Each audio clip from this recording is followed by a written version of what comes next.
everyone, welcome back to Beyond the Veil Tarot and Astrology. My name is Candice Marie. Thanks for joining me. Happy Thursday. Thanks for meeting me here a day early. I appreciate it. If you can see me, do me a favor, give me a thumbs up, like this stream, and you can share this out to other people who want to watch some eclipse readings. We're going to be doing solar eclipse in Libra readings, taking a look at your guys' charts, and I will be answering all sorts of questions this evening. Thank you guys. I hope everybody's doing well. I know we've got a number of people who are already waiting in the chat. Thank you guys for your patience. I appreciate it. Give everybody a couple minutes for them to shuffle in. If this is your first time, say hello. Let us know where you're tuning in from. It's nice to see you. Thanks for joining us. Well, guys, we are on the eve of this eclipse that's coming in Libra. We're going to have a solar eclipse that's going to be in conjunction to the South Node. Planets coming into conjunction with the South Node and then squaring Pluto. Intense is an understatement. If this is your first time joining me, welcome. I'm a Western astrologer. I also work with tarot and the Sabian symbols to better understand what's going on in the cosmos. If you like my content, you want to see more of it, click the bell button below so you're alerted as to when we have new videos on the channel. I put a video out on the solar eclipse video, so if you guys have not seen that, you may want a refresher. I also discuss the eclipse on my monthly horoscopes. They're over 4 hours long. I go through all of the 12 signs and the most important transits. Make sure you check that out. And those of you guys who missed it, I did a webinar on the eclipses actually. We have not one, but two. So we've got the Libra eclipse, which we're gonna be talking about tonight. And then we're gonna have a Taurus eclipse that's coming in at the end of this month. So maybe we'll find a way to plug in the link at some point. If you guys wanna pick up my webinar, I talk about both of these eclipses, about how it's gonna affect the world, who's gonna be in the spotlight, and some recommendations for all of the 12 signs. And I give extra PDF handouts for what rituals to be performing and much, much more. So check that out. All right, so if you're new to my channel, the way that I do readings is by donation. Obviously, astrology readings are very busy. We usually have a lot of people. Well, guess what? We've got like over 30 people. So if you have already gotten your name in, awesome. Pull up a chair, grab a snack and something to drink. It's gonna be a little bit of a wait. If you are somebody who wants to get a reading, I'm only leaving it open for about 10 minutes. There is a time clock below. Scan the QR code. If you scan that QR code, it's going to take you to my PayPal where you can make a donation. So I'm doing all of the readings a lot more affordably than I do them in my sessions or on my website. I try to keep it affordable so that way those who need assistance can get it. If you just want to hang out in the chat, you can do that too. Scan the QR code. Make sure that you send this information. I need your time, date, and location. So please spell out the month, the city, the state, and the exact time of your birth, along with your question. Please be specific. And if your name differs from PayPal versus your YouTube name, it would be really, really helpful. So that way I know who's who. Sometimes these readings get a little crazy because we've got a lot of people waiting, and I've noticed that there's a lot of impatient people in the chat. I know you guys want to know what's going on, but it's a lot for me to do the readings and go back and forth in the chat. So don't assume I'm ignoring you. I'm not ignoring you, but I will do a roll call and I'm going to let everybody know, everybody whose payment I received. If you hear your name, I got your payment, I'm going to let you know when your reading is coming out. I'll call a couple of people in advance. So I'll call 2, 3, 4 people at a time so you know that you're on deck. Okay. But it's probably gonna be a couple hours, those of you guys who are just signing up right now. So just a heads up. Replay will also be available. So if you want to get a reading, but you can't stay, no worries. You can come back and you can watch your reading at a later date. And you can also leave comments if you'd like. I appreciate your patience because this is usually a bit of a shit show. So please be patient with me. This eclipse is really rough on me. If it's any consolation, not that I'm looking for pity, but the eclipse is an exact opposition to my moon. So I know I'm gonna get a little bit of slack, but that's okay. So let me give you the list of who has already donated. And equally, if you're a level 3 member, okay? So some of you guys just see my content. You don't know that I have memberships. Level 3 members support my content monthly. They're amazing. They donate at that level to be able to make it possible for me to get paid and make content full-time on YouTube. With your level 3 membership, you're gonna get a reading once a month. And so we take the level 3 people first. because they're VIPs, obviously, but we want to make sure that we take care of them. And there's a laundry list of people who I have are level 3. This evening, though, I have MNK, Jennifer Duff, who's getting a Synastry, Emma, Pouring Light, Jessica Solis, Sharon Grant, and Deanna. Is there any other level 3 people that would like to get a reading? And this is the 5-minute warning. 5 minutes, we're closing it down, and we will not be taking anybody else who's going to pop in. Okay, anybody, Bueller. All right, so MNK, Jennifer, Emma, Pouring Light, Jessica, Solis, Sharon Grant, and Deanna. So if there's any other level 3 people, please pop in or forever hold your peace. Deanna got on there too. I've got Deanna and Deanna. Let me see if I have you in here.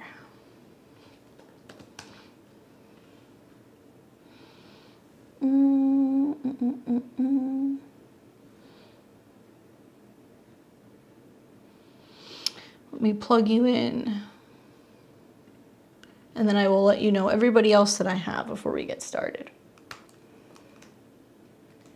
What time were you born, Diana? April 7th, 1995.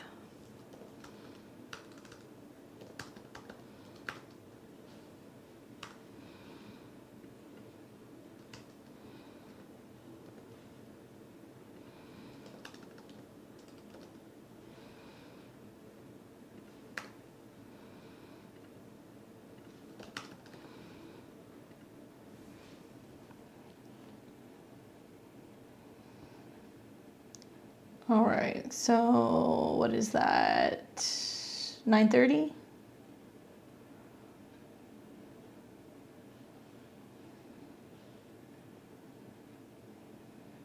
I think so.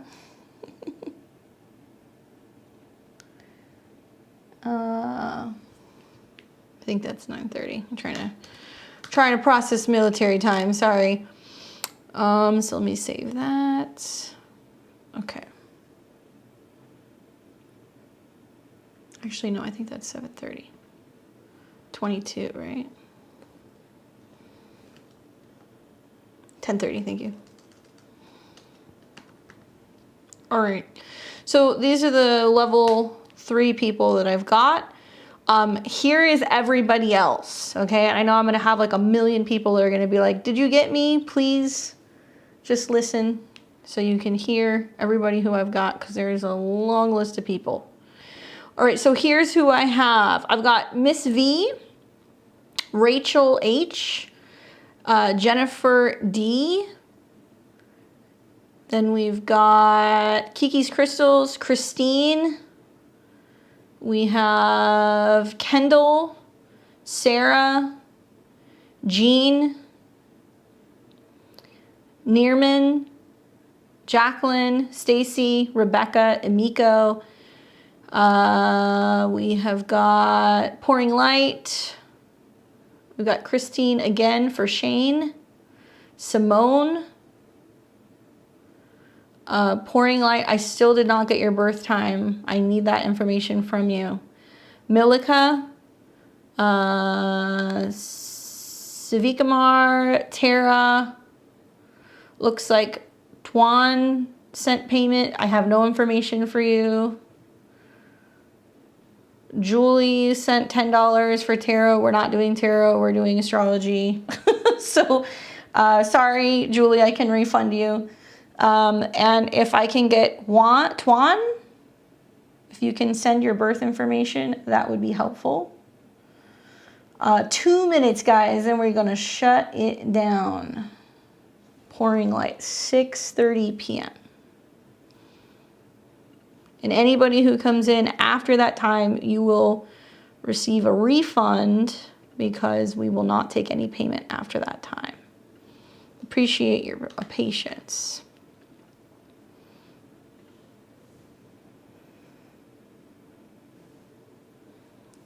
All right. So with that being said, let's go ahead and get going with our list. Yeah, eclipse energies are at work already. It's crazy, crazy.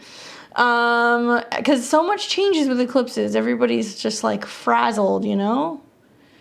Okay, so first up, we're going to do M and K, Jennifer, Emma, and Pouring Light. Emma, can you also confirm your info? I want to make sure I have the right time. And Lisa, where did you pay? Did you pay on PayPal?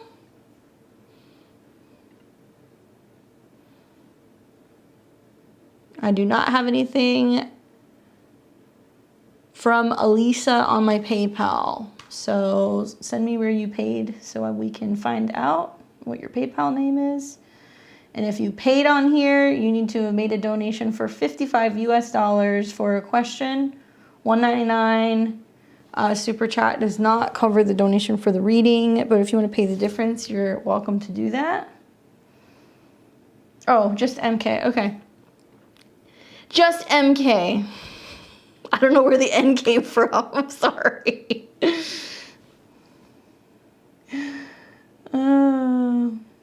Let's see. I've got $1.99 from you, Lisa. So if you want to send the difference for $55, I'm happy to do your reading.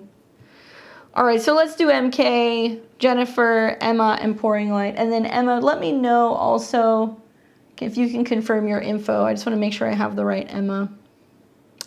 Thank you so much. I appreciate it. Okay, so first of all, thank you for joining level 3, MK. Happy to do your reading. Looks like your question was, well, what was your question? I have your info. I have your email here somewhere. Can you remind me what your question is? I just don't want to move my boxes around a little bit because then it's going to mess up the video. But I remember you just having questions revolving around, let's see, was there a comment? Was it generally in regards to the eclipse? Sonia says, are your lives on Thursday? No, we're just doing it tonight, so we do it before the eclipse. All right, so we've got MK's chart here, October 27th, 97 at 1:32 p.m. And that makes them a Scorpio sun, Aquarius rising, and the moon is in Virgo. Okay, so let me know if you want to know anything other than the eclipses. Okay, cool. So we're looking at the eclipse that's going to be coming in Libra. Let's put it up here. That's going to be on the 14th in the afternoon, depending on where you are. So my dear friend MK, you're having a solar eclipse in your Placidus 8th house, okay? So the 8th house is about joint resources, psychological change, transformation. It can deal with money owed. It can also deal with some kind of like karmic entanglement or exchange. Now, solar eclipses bring new opportunities. They bring action. In this case, it's going to be in close proximity to the South Node. So there's a lot of, what am I clearing out in regards to relationships? What am I untangling from in terms of psychological, spiritual, financial connections? Now, being somebody who is an Aquarius rising, this is rather friendly for your ascendant because it does kind of signify that there is a sense of clearing something out that helps kind of give you more independence or kind of get more so in alignment with oneself. It's happening within about a 10-degree orb, so that's about as wide as at least I will go with orbs. But you know, trines are positive, free-flowing energy. So to me, it seems as if whatever you're releasing and letting go of, and also how that's changing your views or your belief systems is really quite positive for you. Obviously, being a Scorpio, this is 12th house to your sun, so a lot of Scorpio sun, Scorpio risings are experiencing sudden kind of changes in regards to karmic balances in relationships. I think about how this eclipse is in Libra, which is ruled by Venus. And Venus is in a part of the skies where it is not comfortable. It's moving through the mercurial sign of Virgo. So it represents kind of changes and things that are getting reorganized and reworked or healed in regards to love, money, and relationships. So for you, it seems like you're kind of hitting the reset button in regards to really focusing on bringing in relationships that are going to give you either emotional, physical, financial security. And this is obviously in the 8th house, which is a financial house. The 2nd house is what you own and possess, and the 8th house is other people. So another piece of the puzzle here is that you are having an eclipse that is in opposition to your natal Saturn. And Aquarius is ruled both by Uranus as well as Saturn. So to me, it might represent breaking free from other people's support, and something kind of coming up revolving around learning how to be, or choosing to be, more self-sufficient with your finances, choosing to be a little bit more aware of your needs and your values, and also your boundaries, personal boundaries and limitations. You're going to hear as an Aquarius rising for the whole sign that this is going to be in your 9th house of law, legality, education, and travel. And it's opposing your 2nd house. So I could see this being about finding ways to finance travel, or finding ways to potentially finance educational pursuits as well. Both of those things can kind of come up for you. The challenge also is that you are going to be experiencing this in a square to your natal Neptune. So it looks like, you know, perhaps as you're going through this Pluto transit right now, you're realizing that the world is kind of changing and breaking down and shifting. And it's shifting the way that you look at your philosophy and your belief systems about support out in the world, and whether that's like whose support we're supposed to receive. Maybe it affects your spiritual, your religious beliefs as well, because we can sometimes see that between the 8th and the 9th houses, right? Anyway, my advice is also pay attention, because at the time of this eclipse, Mars is coming into contact with your personal planet. So it may throw you into suddenly having to start studying something, or traveling somewhere, or kind of being a little bit more mobile. And you're going to see Scorpio, you know, being a Scorpio, having Mars go through your sign the next, like, you know, several weeks is definitely going to amplify things revolving around these 9th house topics. Okay. For everybody across the board, you know, unless you've got like some spectacular astrology, the North and the South node hits everybody. Even if you don't have exact aspects to it, you're still going to feel some sense of like dealing with, releasing, or letting something go. So watch for like sticky entanglements, I guess I would say, with relationships or finances. That's really more so where this is kind of coming through. Okay. Hopefully that's helpful for you. Feel free to give back any feedback. Prince says, any gems getting eclipse readings tonight? Thank you for saying hit the like button. All right, so let's move. We've got Jennifer, Emma, Pouring Light, and then Jessica. And I know Jennifer is doing a Synastry reading.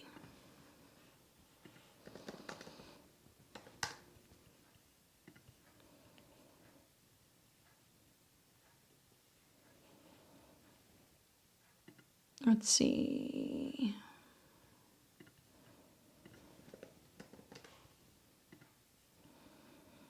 There we go.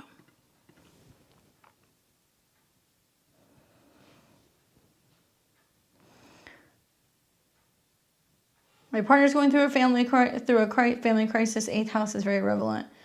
Changes, especially with their resources. That's a huge theme. Blunt hair, please send your first name or your PayPal name so we know. Please and thank you.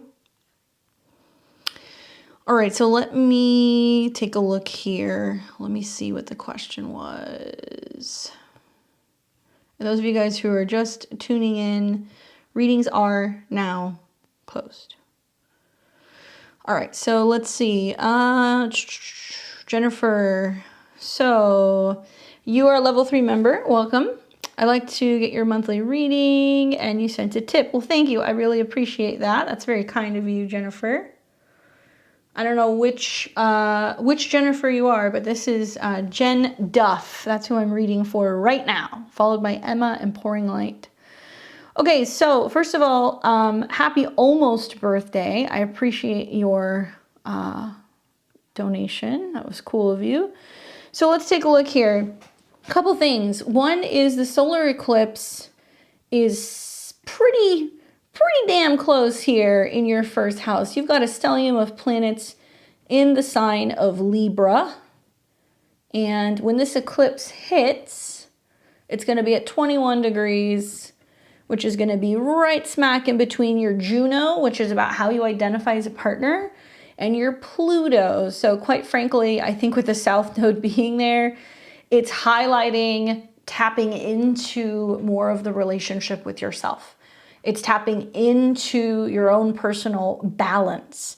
The Pluto-Juno midpoint, I think, could quite literally be about a major transformation of how you relate to yourself. And that could be identity, that could be style, that could be your appearance. For any Libra rising listening, raise your hand. There's a lot of us that are about to feel the effects of this. Obviously, the eclipse is going to be stronger for Libra risings that are like 19 to 24 degrees. You're going to feel that the most. Or if you have personal planets in the first house in Libra, you're going to feel that very strongly. The South Node is wiping everything clear, okay? And then the new moon comes in with the solar eclipse, which is like new moon, new me, and it's requiring you to shed skin. Many of you guys are going to be like, I want to cut my hair, I want to change my style, I want to, like look or style differently, whatever. Venus at the time is in the whole sign 12th house. So that means for you, a lot of the work that you're doing on yourself starts at a spiritual level, right? So it starts in meditation, it starts in dreams, it starts in reflection, it starts in being in nature, finding, more time to kind of balance out your health and being in private 12th house. Both of the eclipses will feature a 12th house Venus, okay? And this also represents for you a turning point where you're kind of wrapping things up. Venus also is connected to your 8th house, which deals with, death, taxes, and sex. But it's more than that. It's about potentially some kind of benefit coming to you, but it's because you're putting something to rest. So for some Libra risings, it's inheritance, it's settlements, it's your partner bringing in money. And this is about you kind of hanging out behind the scenes. I would advise you to also go and learn a little bit about the South Node in conjunction to your Pluto, because it's setting the stage for that throughout this next week. Think of it as a process of detoxifying and clearing things. I think about, maybe you looking at your beauty routine or, what foods you're eating because Pluto rules your 2nd house, or really working on issues where you might be having some self-esteem issues and like cutting that out, right?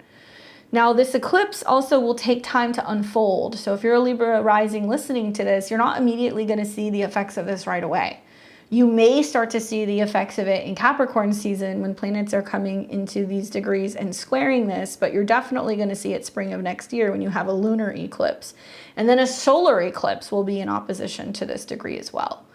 So give it about 6 months, babe. That's when you're really going to see the true transformation. So the question is, what do you want to change? Where do you want to get more into balance with yourself? What do you need to release to do that? Can we see that there can be more intense things that happen during an eclipse in your sign? Absolutely. You're going to hear for Saggies that it's about, changes of your goals and changes with your friends, but it is in your 1st house. So it might mean that, you're learning to really be more strongly committed and dedicated to new goals, that your kind of direction in life is changing. And so while you're shedding all the skin here, you're embracing the North Node in Chiron in the 7th house, focusing on, being social, focusing on partnerships, clients, your market space, connecting with people. So if you're a single Libra, this is wonderful because Libra rising, this is wonderful because you're kind of clearing everything out in preparation to bring a new relationship in within this next year. But it starts with rebalancing your own scales, right? Now, something else that I noticed is you have Ceres in opposition to Pluto right now, and this eclipse is going to square it. So it does kind of talk about seasons of your life, periods of time where you're focused more on career, periods of time where you're going through some change in your home base. It looks like you're initiating change both with your career and status, as well as stuff that's going on at home.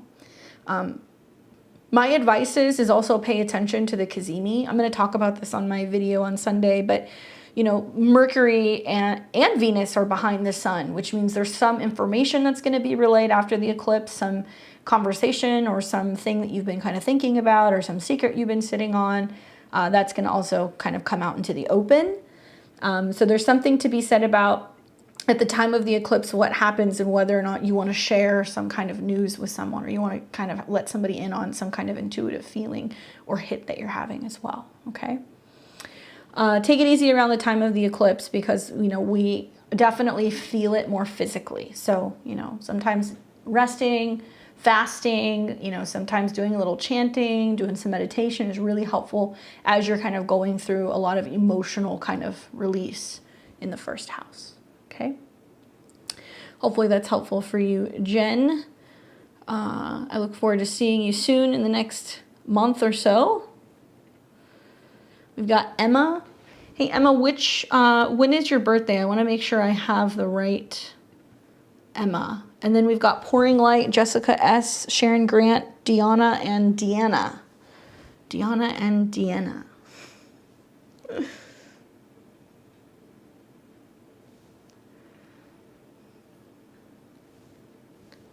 Want to make sure I have the right Emma.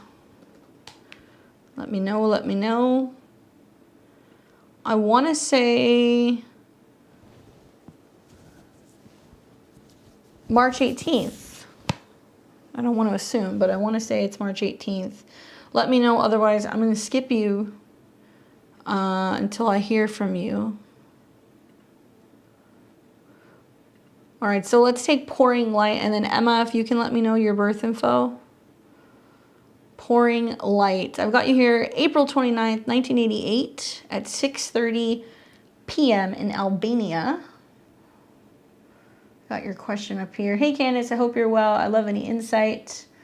So you are a Taurus with a moon and ascendant in Libra, Venus in Gemini. All right, cool. So we got another Libra rising. There's going to be a lot of them tonight, I'm sure. So you're having the eclipse in Libra, but it's technically in your 12th house, Placidus. Those of you guys who are new to my channel, yes, I use a whole sign, but when I work with clients one-on-one, I always use Placidus. All right, so we've got an eclipse that's coming in 12th house to your ascendant, which means that some of the things that are going on right now can be subconscious. They can be private. They can be spiritual. They can be hidden. It might kind of feel like there's some change in the ethers or kind of energetically before it physically manifests. And just some food for thought.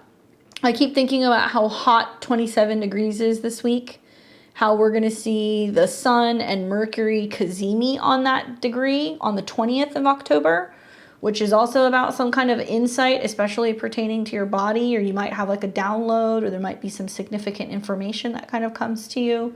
Mercury does deal with your beliefs, and also it's your whole sign 12th house ruler, so it's about your subconscious. Very psychic day on tap, basically. That conjunction will square Pluto, which tells me that you may pick up very strongly on whether or not somebody's being honest with you. You may have some kind of power struggle in terms of communication with someone. There can potentially be some challenges in regards to information, data, text messages, emails. Watch for like power struggles in communication and people being kind of argumentative. You also may potentially have some challenges in terms of talking to somebody about finances and resources, because Pluto rules your second house. So as soon as this comes into the square and the cazimi perfects, it's really, really, really important, because it might have to do with how you're communicating with a relative or how you're communicating with a neighbor, because Pluto's in your third house. Kind of like a Scorpio rising, because you're a late degree Libra. You're experiencing Pluto square the ascendant and the descendant also. So to me, it looks like you're one of those late degree Libras who's getting a very joyful Pluto transit right now, where, you know, maybe there's some issues in the neighborhood, Pluto's in your third, and then in this next year, you're going to see this in the new year, Pluto's going to move into your fourth house, which means a total change and transformation of home and family, or your inner world or your private world. Please be careful with communication. Please be careful with driving around and transportation as well, because this can represent where there could be some costly fender benders, right? That can definitely be a theme. But I'm kind of wondering, like, is this also stemming from some relationship challenges? Even if you're single, this can just be how you're communicating with other people in general, because, you know, all of this energy is opposing your seventh house Aries, right? And I'm an early Libra rising, so I'm going to tell you what happens when Mercury Mars is red on your ascendant. You're fierce, you're really spicy. So just be mindful that you're going to be a little bit more highly strung with Pluto square Mercury. And I definitely think that there's going to be something that may even come up the next day when the moon hits that degree. So it's like the 20th and the 21st, right? If that makes sense.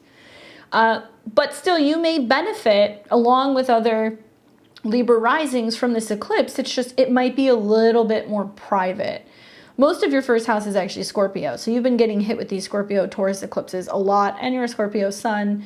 So now maybe it's just like a little bit more about resting and recuperation, and some kind of support, right? That may potentially be coming from friends.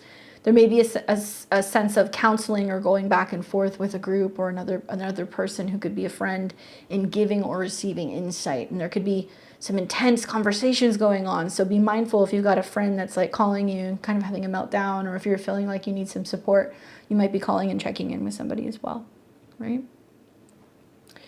And, you know, you had a solar eclipse right on your descendant this last April, so about 6 months ago. So what's now happening is we're kind of seeing the completion of all the new things that have been happening with relationships, and now it's really affecting either your relationship with yourself, how you carry yourself, how you look, right? You're a little bit more in the scene. When you have eclipses in your first and your 10th house, people see you. So you're a lot more visible than usual. So be mindful of that as well, okay? Good luck pouring light. I hope it goes well. Is Emma here? I keep checking in. Emma, I don't have your info, so I know you're a level 3, so if you hear this, let me know. Okay, we've got Jessica, Sharon, Deanna, and Deanna. All right, so we've got Jessica, who said she was cashing in February 5th, 1990. And she's also from Texas. All right, let's see what your question is. Do you think I can meet someone now and get serious in the spring, or meet someone in the spring? Will I get a promotion, and when? Well, you got to pick one. Which one do you want to know about, relationships or work? So I've got you here, Scorpio rising, 27 degrees. And it looks like your sun is in Aquarius, your moon is in Gemini. You're asking questions about relationships and what that's kind of looking like. So, food for thought. For you, you know, at the end of the month, there is an eclipse that's coming in that's going to be in Taurus. So this isn't about this eclipse, it's about the one on the 28th. But you're going to have a lunar eclipse, which is a full moon completion in Taurus conjunct Jupiter. Technically, this is going to be in your 6th house. Okay, cool. So she said work. So this, to me, says that there is some big completion or some big shift coming in regards to your work and your schedule and the people which you work with, because the eclipse is going to be in the 6th house. What's cool is that the eclipse is going to be conjunct Jupiter, so it seems to be a pretty good omen in regards to having a lot of opportunity for work, maybe being able to bring in some more resources. Granted, Jupiter is retrograde, so you might have to wait a little bit to see that fully manifest. 2 is Mercury rules your 10th house of career, and you've got Mercury in Capricorn. Look at that crazy Capricorn stellium you have. So when we get to, like, you know, your Mercury return, and then we see Mars come into Capricorn, I'm kind of feeling like you're more likely to be bringing more money in at the end of January 2024, because you're going to see an exalted Mars. Mars rules your chart. It's going to come into conjunction with Venus and Mercury, and it's at 21, which is about growth. So I do believe that it is possible for you in the new year. And I would especially be paying attention to February 1st. Yeah, through about, like I would say mid-February. And then when we see outer planets that start to trine your Mercury and your Venus, you will also see potentially some kind of growth. Now that might come with an extension of where you're working, the kind of people you're working with. But I'm looking at like April and May of 2024 when you've got Jupiter and Uranus suddenly expanding and helping develop your team or your schedule, and it's trining your Venus and your Mercury, and that's going to also open up money. So pretty much January on, you're going to see the potential for this to grow, but really, really, it's going to be closer to about February through April of next year. Promotions or expansion in terms of, you know, your status, I definitely think you're going to see when Jupiter comes into a trine with Venus and Mercury. And I do feel like there is a sense of really pushing for getting your worth. I think that's the big theme that you're going to see towards the end of 2023 is, you know, Mercury retrograde in your second house. Unfortunately, a lot of this Capricorn in your chart is all intercepted. So I don't know what you know about your personal astrology, but when you have planets that are swallowed up by a specific sign in a house, they act like a blind spot. So you already, having Saturn in your second house, have a lot of lessons revolving around money, resources, and self-esteem, but throw in a Venus retrograde, a Venus Mercury, a Mars Uranus. This is a lot of Capricorn energy that wants to be productive and it wants to produce, but it needs to be seen. So a lot of that is checking in with your worth, working on self-esteem, knowing what you need to be paid, and also focusing on jobs that are going to be about quality, not necessarily quantity, and then the quantity shows up. Anyway, hopefully that's helpful in giving you some direction forward. I know things maybe have felt like they've been a little dicey because you had a Mercury retrograde the last month or two in your 10th house, and there's been a lot of reorganizing things. Watch for the light at the end of the tunnel and an opportunity to have a breakthrough as early as the end of this October when you see the eclipse on the 28th. All right? Hopefully that's helpful for you, Jessica. I've got Sharon. And let's see. Let me see Sharon's question here. Sharon says, hey Candace, sending all the best vibes your way. Would love to cash in on a reading. Knowing what this season holds would be a blessing. All right, well, I've got you here. Sharon, October 28th, 77 at 6 p.m. Well, you have got an eclipse taking place on your birthday. Did you know that? This isn't the one that's coming up first. It's the second one, but nevertheless, it's still an eclipse. So I'd love to talk to you about that. And you've got another one that's it's kind of close to your north node. So to kind of squeeze these both in, you've got a south node solar eclipse that's conjunct your north node, which is a lot of past and the future kind of working together, and you're sorting and sifting through what is and is not working for you in terms of your habits, relationships, or your routine. And then 2 weeks later on your birthday, you're going to have a lunar eclipse, which is going to be taking place in Taurus. And this eclipse is going to be right smack dab on your ascendant. Okay, so let's talk about this. First of all, in my mind, some of the most potent birthdays will happen on a new moon or a full moon. Okay, so a new moon would be like, we're setting new intentions, we're going to do new things this year. It's about fresh starts. Full moon is going to represent completion, the fruit of what you've been working towards, and like big conclusions or completions this year. But if we have a birthday on eclipses, it's like times 100. So in your chart, this particular eclipse is directly on your ascendant. Now the ascendant is about your body, right? It is about your appearance. It's about what you're here to learn. And it's like the front door to your natal chart. So Taurus risings are all about security, stability, resources, pleasure, what's comfortable, you know, what's beauty, and like the finer things. So at the time of this eclipse, what's interesting is it's like a double whammy because it's hitting on your ascendant, and then also it's your solar return. So it's going to act like this very powerful force field about, you know, putting the emphasis on you and other people.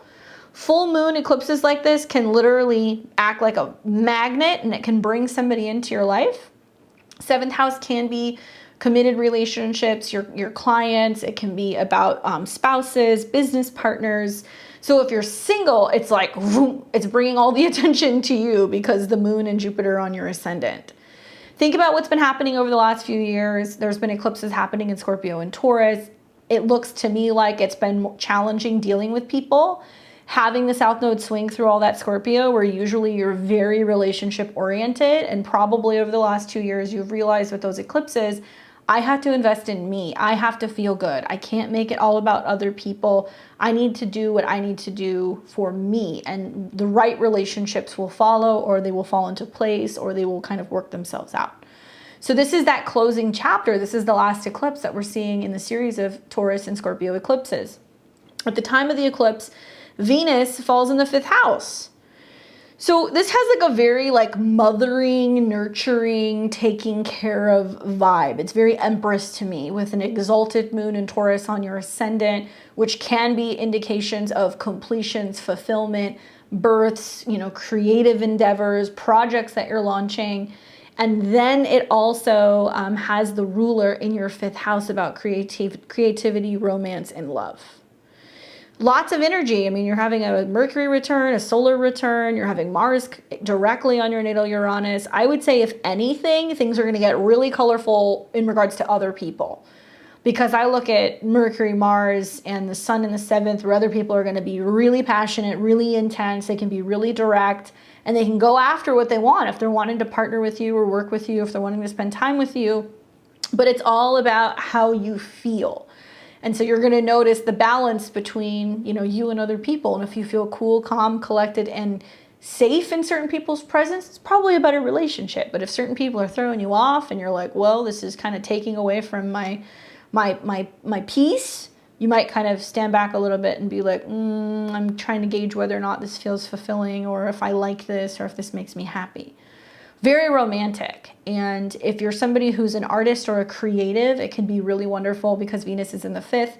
If you have children or if you have pets, it might be a time where you're just feeling a little bit more extra nurturing and feeling the romance, to be honest with you.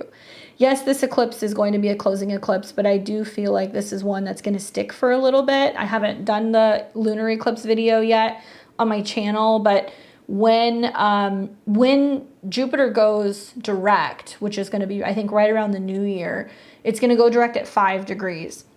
So this is an eclipse that's going to linger into the new year. And I think as soon as Jupiter goes direct on that 5 degrees, it's going to be about kind of giving some kind of blessing. Well, I notice this is right on your Chiron. So it's about embracing the ability to heal yourself. And Taurus can be with crystals, it can be with food, it can be with Mother Nature, it can be with gardening, cooking. So eclipses, conjunct the ascendant in general, I would say, like, watch your body, but conjunct Chiron especially, be mindful of other people triggering things that might hinder feeling safe, secure, or, you know, self-esteem stuff can kind of come up here as well. Especially because this particular eclipse is going to feature a square to Pluto. Excuse me, Mars. I'm looking at transit Pluto, square to Mars. But what I was thinking in my mind is, oh, Pluto's going into Aquarius and it's going to start squaring all this stuff.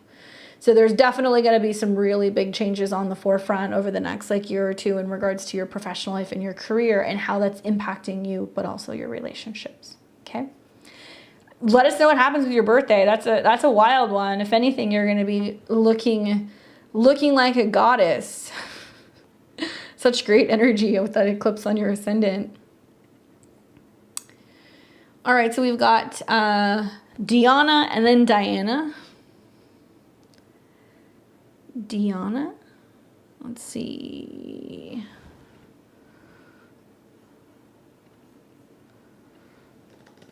Anything in particular that you want to know, Diana, or you just want me to talk to you about what I see? I know you're asking me questions about the eclipses in general. And that eclipse is right on your moon, girl. Holy cow. Thank you, Sharon. I hope it's a ride that you're enjoying.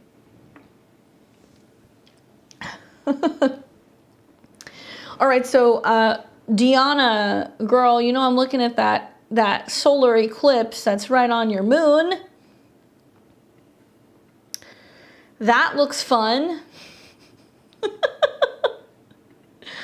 So where do I begin? Well, so, you know, your moon in Libra in the third house conjunct Pluto really represents a lot of change revolving around how you communicate and express changes, right? The moon moves the fastest within your home environment, within your relationships, to siblings, to family, to community, okay? She says, so many things going on. My third, fourth, and 10th house. Just finished yoga teacher training, meeting Irishmen in Madrid. What do you see with love? Okay, cool. So, you know, for me, it seems like there is just a lot of busy things going on, right? I say that the third house of astrology is like the junk drawer. It can be like so many different things. But when we look at the third house ruler, which is Venus, and the fact that Venus is in the first house, you're learning to really talk about and embrace what you love. You're really talking about love. You're participating in these things. Maybe there's more of you communicating and telling people how you're feeling, traveling to people to visit them and see them. But a solar eclipse involving the South Node can be about travel to see a partner in a foreign land. And if you guys saw what she said, she's meeting her Irish lover in Madrid. So it is quite literal. The one thing that I would say is that shortly after you have this lunar eclipse, which for a whole month is going to be your lunar return. So it's saying that there's going to be just a lot of, you know, communication and kind of traveling, I think, for the month ahead. These planets start to come into a square with Pluto. So it may be realizing you're making plans, you're going places, you're talking about changes in your home environment, and you're like, how am I going to make the time for all of these things? Because it's going to start hitting Pluto in your sixth house, which is about your schedule. It's about your daily routines, your habits. Pluto just recently woke up, so it's much more powerful now. It's kind of showing us where we must make some kind of adjustment. So what I'm anticipating is this is about you realizing all of the things that you want to do and the places you want to go and the stuff that you're committing to, and you're like, okay, now I got to find the time, right? I got to make that work. In terms of love, it's more about communication because, you know, this is the third house of communication, and maybe you're making some changes in your communication, you know, patterns. Maybe you're being less passive and you're being more direct. I think of like Leo risings are very fierce, but if you have the South Node going through the third house, you're changing the way in which you communicate. And that's important to you. North Node, Pluto, Moon. I mean, you have a mom that was like, no bullshit. She was right between the eyes, you know, whether you like it or not. And like, you've learned to embrace that intensity in terms of communication. It can also mean that, you know, maybe there has been too much being understanding of other people and trying to anticipate other people's reactions and kind of gauging what you say based off of what you read off of them. With the North Node going through your ninth house, it's saying you're learning to be bold. You're learning to say, I can travel by myself. I'll meet you there. Or, you know, we'll go back and forth until I'm available. I'm doing this thing over here. There is a sense of having a little bit more freedom when it comes to your goals. And this is about embracing communicating that and letting people know that you can still do your own thing and have the relationship, right? You're going to also see that this is in a trine to your descendant. So that's also opening up the door to relationship goals and where you're going together. And this is going to be in a trine also to your Jupiter. So you're personally getting a bit of like a kind of like a grand air trine if you take your descendant into consideration.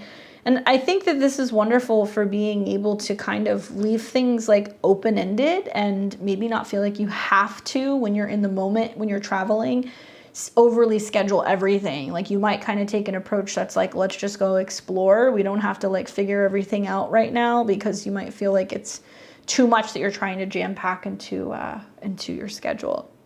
And then you're going to have that eclipse at 5 degrees at the end of the month, which is technically in your ninth house, which is also about foreign travel, education, philosophy, completing programs, graduating from stuff.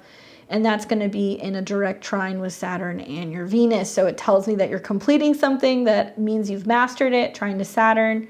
and you're getting ready to maybe be able to start having students or having clients, because this is a part of your whole sign 6th house. So the second eclipse, even being a Leo rising, is a whole lot sweeter for this chart. I would say watch for, with the first eclipse, intense communications with other people. You know, you might get some kind of testy text messages, emails, phone calls. Equally, there may be a sense of kind of, you know, learning to let some emotional kind of impulses and the need to want to kind of control things to kind of fall away. And what can be really helpful with the South Node coming into contact with your moon in this eclipse is just breathing through it, breath work, right? Going for a walk, going for a bike ride, finding your center. And if you have a very intense, like auntie, sister, maybe a female neighbor, somebody like this, because Moon Pluto can be somebody who's kind of intense, you're going to notice that the South Node swinging through there is going to be like, I'm letting this go. I don't want to talk to this person anymore. I don't want to communicate like this anymore. Like, this is something that's just too much for me. And you're like, I know for Capricorns, you're going to hear it's about work. And so I'm wondering if this is about you not wanting to be too overly available for some people and being a little bit more cautious with the communication. Okay. Safe travels. I hope that was helpful. All right, so now we have Diana, there we go, who is April 7th, 95 at 10:30 p.m., and that was in Israel. I did not see a particular question for you. Did you send me a particular question? Let me see. I'd love to get a reading. Let me know what questions you have. And did Emma pop back in? Emma?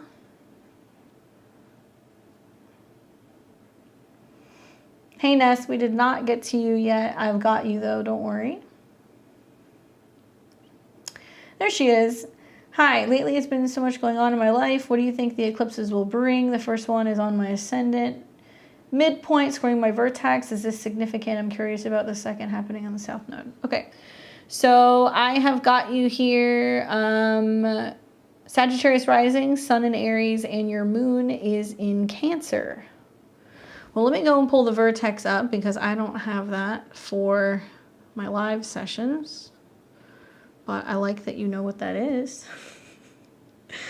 Your ascendant, midheaven, midpoint, and also squaring your vertex. Okay. All right, so let's talk about it. So midpoints, yeah, I mean, you know, this being the midpoint to your ascendant, which is your kind of your body, yourself, and then the midheaven, that's going to be more about your career. I feel like this is going to be about community and changes that are going on with your community because that midpoint is in Libra. And the South Node is there. So it's like, are there certain relationships with, you know, networks and professional connections or people at work that are changing? Possibly. You know, the eclipse puts Venus in conjunction to your midheaven and also to your point of fortune. So that's not a bad eclipse to have. And I like squares to the vertex personally because I feel like squares to the vertex can force some fated encounters and people to kind of pop up. Obviously, in the 8th house, it might be some like karmic connections that you have with people. I noticed that the moon is there as well, so it can be about some karmic relationships with women in the family. I'm looking at Saturn coming into a trine with your moon. I'm looking at Saturn coming into conjunction with Saturn and Venus. Best believe, as you come into your Saturn return next year and Saturn hits Venus in the 4th house, believe it or not, this is your karma regarding your family. This is also your karma regarding marriage karma. So the 4th house is connected to the karma with your relationships. So I've seen many people who have Saturn Venus transits here where when their, you know, Saturn return starts, they end up having like major change in a relationship or a change with a family member, maybe a change in their home base, and all of these things kind of change and get upended, and then all of a sudden you realize why, and then other relationships or new homes can come into your life as well. Yeah, your social life is almost absent. So what you want to do is you want to use this solar eclipse to set intentions for connecting with people. And it is the South Node. So it might mean that you're calling up friends and seeing people you haven't seen for a while. But this is great for your potential career. And then the second eclipse that we're going to be seeing, oh, one other thing. This eclipse also is in opposition to your sun. So it's doubly about relationships, because you're going to hear for Aries, oh, you're tapping into, your own identity, and relationships are changing because it's 7th house to your sun, but it's in the 11th house. So it means that you're also going through a cycle where you want to have more fun, and like you're interested in your hobbies or things that you want to do. The North Node's coming into conjunction with your sun soon. Just a heads up. When I see these kinds of eclipses, someone or something comes into your life that you end up loving or falling in love with. The sun in the 5th house can represent a man, it can represent a child, it can represent a creative project, but I see that the sun and Mercury are conjunct, so this can mean that it's somebody who is a foreigner, or somebody that you meet while you're traveling or going to school or on vacation. So I think this eclipse is trying to throw you more into socializing and going and being out there with people, enhancing the likelihood that you're going to meet someone. And then that second eclipse, when that comes through in Taurus, that's going to be on your south node. So no doubt, eclipses on the nodes are very important. This is usually a time where there is some really significant karmic things at play. So to better understand that, we have to look at your placement and also the ruler of your south node. So if we look at this from Placidus, south node in the 5th is about making changes when it comes to lovers, creativity, self-expression. It may impact your habits and your daily routines because it's on the cusp of your 6th house. It's at a 5, so it definitely deals with romantic connections or creative projects or children. And it's ruled by Venus, and you have Venus conjunct Saturn. I don't know what the deal is. I don't know if you're spending a lot of time at home and you're not getting out and doing much, because Venus Saturn can do that in the 4th. I don't know if this is saying that there needs to be a clearing out of old relationships to make room for new ones. But you're about to have some amazing transits with the North Node coming over your sun and your Mercury. It looks to me like in the next year, there's a really prominent relationship that's coming from this. But I don't necessarily know if it's all going to be about relationships right now. I think you're going to see a lot more of that that's going to emerge in the spring. Right now, focus on socializing. When you come into your birthday and you're having eclipses around your birthday next year, it's going to be more relationship oriented, because that'll be a new moon solar eclipse. And then you're going to have Jupiter, your chart ruler, go into your 7th house. And so if you're somebody who's single, that might be a year where you meet somebody very significant who might be a very prominent relationship. I will say that Jupiter transit will oppose your natal Jupiter, and it will square Saturn and Venus. So it's almost like if you're in a relationship and it's the wrong one, somebody else might show up to try to get you out of it or get you to change your mind. If you're not in a relationship, you might meet somebody from the past who comes back, or you might meet somebody who lives abroad or in another place, and there can be a bit of a back and forth. And part of your Saturn return is deciding where you're going to be living to better facilitate this potential relationship. Hopefully that's helpful for you. Awesome energy. Go and look at the North Node coming into conjunction with your sun, because those are some really, really big transits and eclipses that you've got going on. All right. So that is all of our level 3 people. Okay, cool. If I miss anybody, please let me know. I'm still waiting to hear back from Emma. So let's get on with everybody else. Thank you guys for your patience. I appreciate it. All right, so let me pull who I've got, and I will let you know the next 3 or 4 people that I'll be doing a reading for.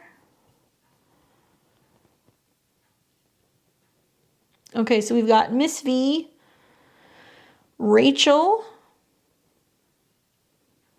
and then we've got Kiki. Okay, so Miss V.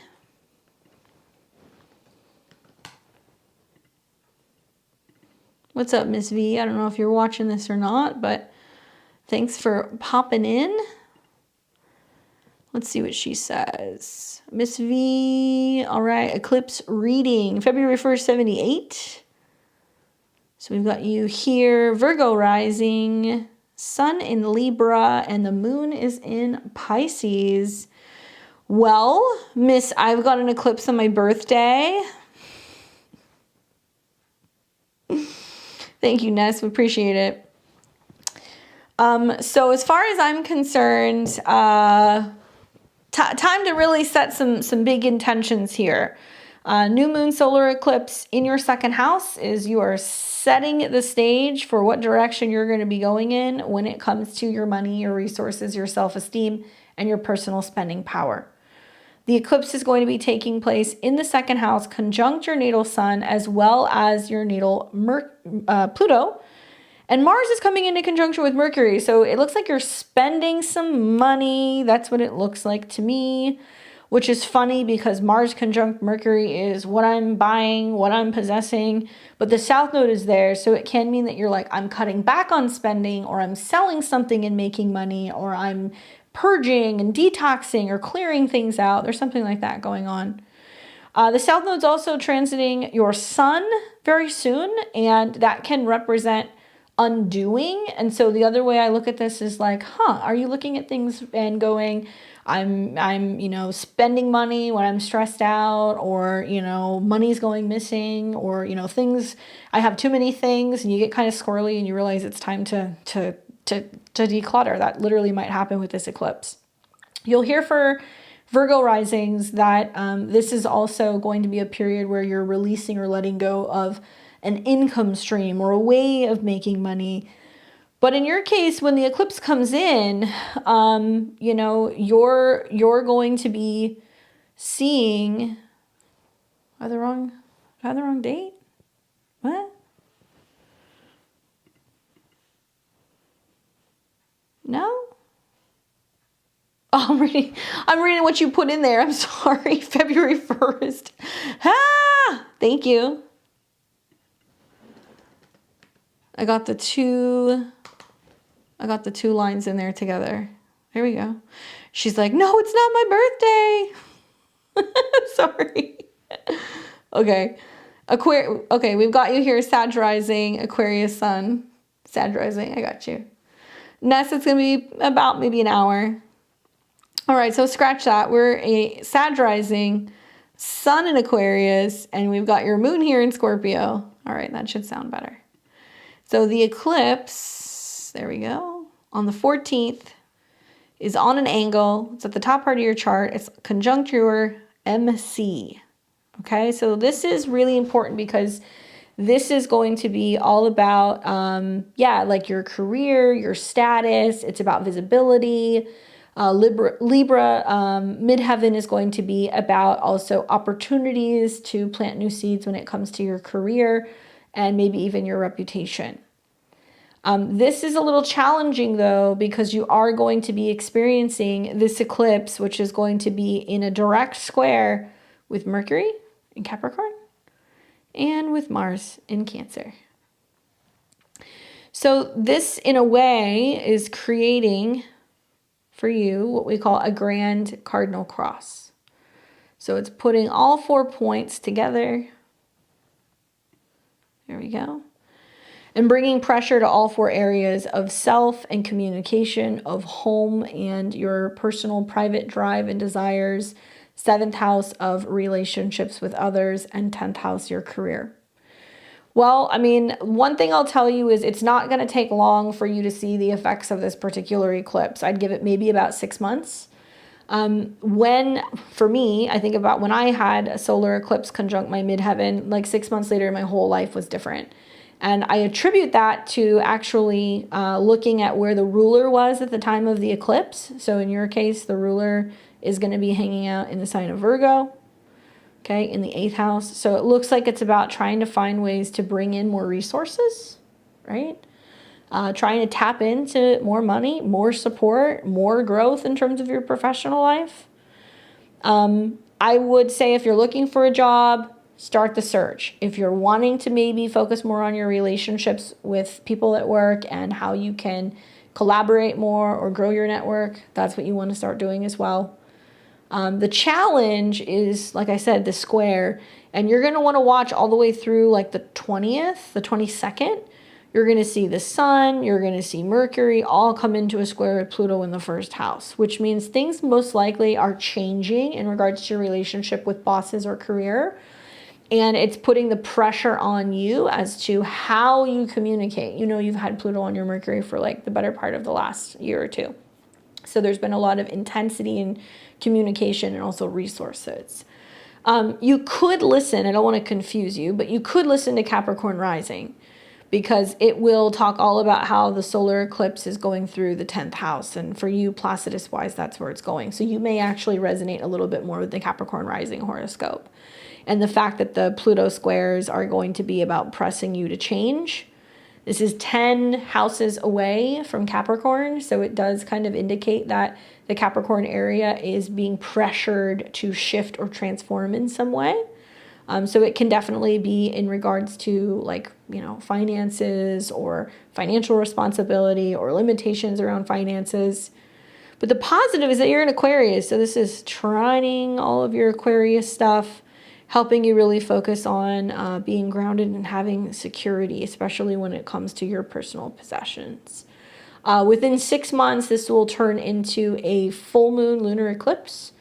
And what you're going to see here is that will take place in the spring of 2024, and it'll be right on your north node. So, oh, you're starting nursing school. Okay. So the eclipse then that you're going to have next year is going to be in the 9th house, where maybe it's going to be something revolving around like education, exam, certification, right? So depending on where you are with that, I would expect that's what's going to be happening in the spring. But as far as I'm concerned, just be mindful of some of the pressure that's coming either from work or the pressure to show up and figure out career stuff to make money. That seems to be the big theme.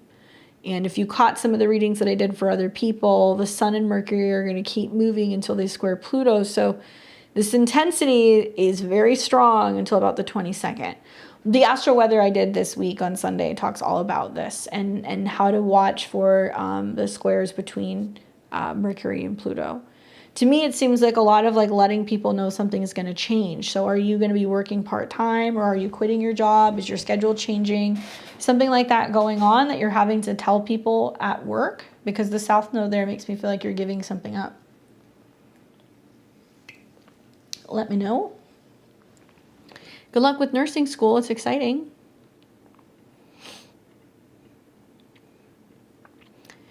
Okay, so we've got Rachel, followed by Kiki, Christine, and Kendall. All right, let me pull up Rachel.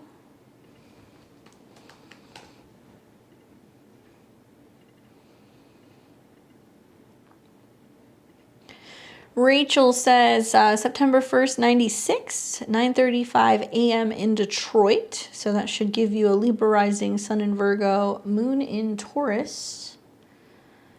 And she says, Candace, as someone with multiple placements in Libra, juxtaposed by placements in Aries, I am undoubtedly fascinated by the mood of this eclipse and how it may reflect in my chart. Can you please speak to this? I already feel like they're releasing the weight of my upbringing as well as old narratives of who I'm supposed to be in order to be validated. I'm ready to surrender to the idea that I'm enough the way that I am. However, relationships are still quite the sore spot for me. Secure connections have been so few and far between. Can you shine a light on how this eclipse might aid my journey? Thank you so much. All right, so Rachel, let's just look at your chart before we get into the eclipse. Miss V says, only school, no more work. Well, it looks like that eclipse is really ushering that in definitively. All right, so Rachel, you have Libra rising, Mercury, North Node, and Chiron in Libra. So obviously a lot of the North Node is embracing time to kind of recalibrate within yourself, right? Healing yourself, taking time away, Mercury in the 12th, to meditate, to travel, to pray, to study, to rest, recuperate, what have you. And that's deeply embedded in that North Node conjunction, ruled by Venus. Venus is in the 10th. So that's a good old traditional, passionate Mars, Venus in the 10th house, where it is going to be about long-term commitments, 10th house. It's also going to be about being in a relationship that's going to be sturdy, right? 10th house is something that's long-lasting. Anyway, if you're somebody who's got all this Libra in opposition to all this Aries, right? I always say Libra risings have to work just a little bit harder because they need to know how to be able to work with both houses, because everything is inverted, right? It's the opposite of the traditional zodiac wheel. So if we look at your chart, South Node Saturn on the descendant is very obvious that you're kind of clearing out themes revolving around where partnership is holding you back. And this also can be relationships, Saturn with family. So it looks like you kind of touched on that you're ready to let go of some of this. I think this is stemming from a couple of things. One is you have the South Node that's been in Libra now for a couple months, and it's been in a very tight square to Pluto, which means a lot of Libra risings are reflecting on the past, right? 4th house Capricorn. Not a lot of Libra risings will tell you this, but it can be some really intense or challenging, limiting, kind of tough love experiences with home and family, because Capricorn's cold. So I think the square that you've been experiencing to Pluto is about really digging deep and realizing like where some of these patterns come from and how it really affects your self-esteem or your self-worth, or maybe even finances. And you're learning to break free with some of these squares that you have had and eclipses. 2 is now you're having North Node eclipses in the 7th house, where you're embracing 7th house energy. New relationships with people who are self-sufficient, Aries, who are entrepreneurial. This is about being social. This is about relationships moving quickly. 7th house can be your marketplace. You can start a business where you have clients. It can also be about your connection with therapists or coaches.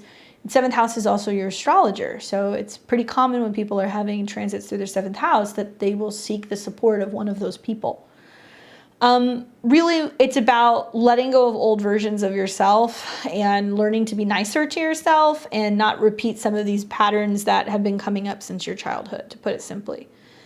This is also about letting new people in. And I would say up until the time you're 30, you're still going to be dealing with relationship things. And I've got a couple of clients I can think of who have that same South Node Saturn kind of Juno conjunction from 96 on their descendant. And I've told all of them, you know, if you end up getting married or committing to somebody before you're 30, just run the information, go and talk to an astrologer, make sure it's a good match, because you're clearing out a lot of this karma up until the time you're 30. Anyway, with that being said, like, it's very clear between eclipses in your 7th, North Node conjunct your vertex, North Node coming into conjunction with Juno, like you're going to meet somebody.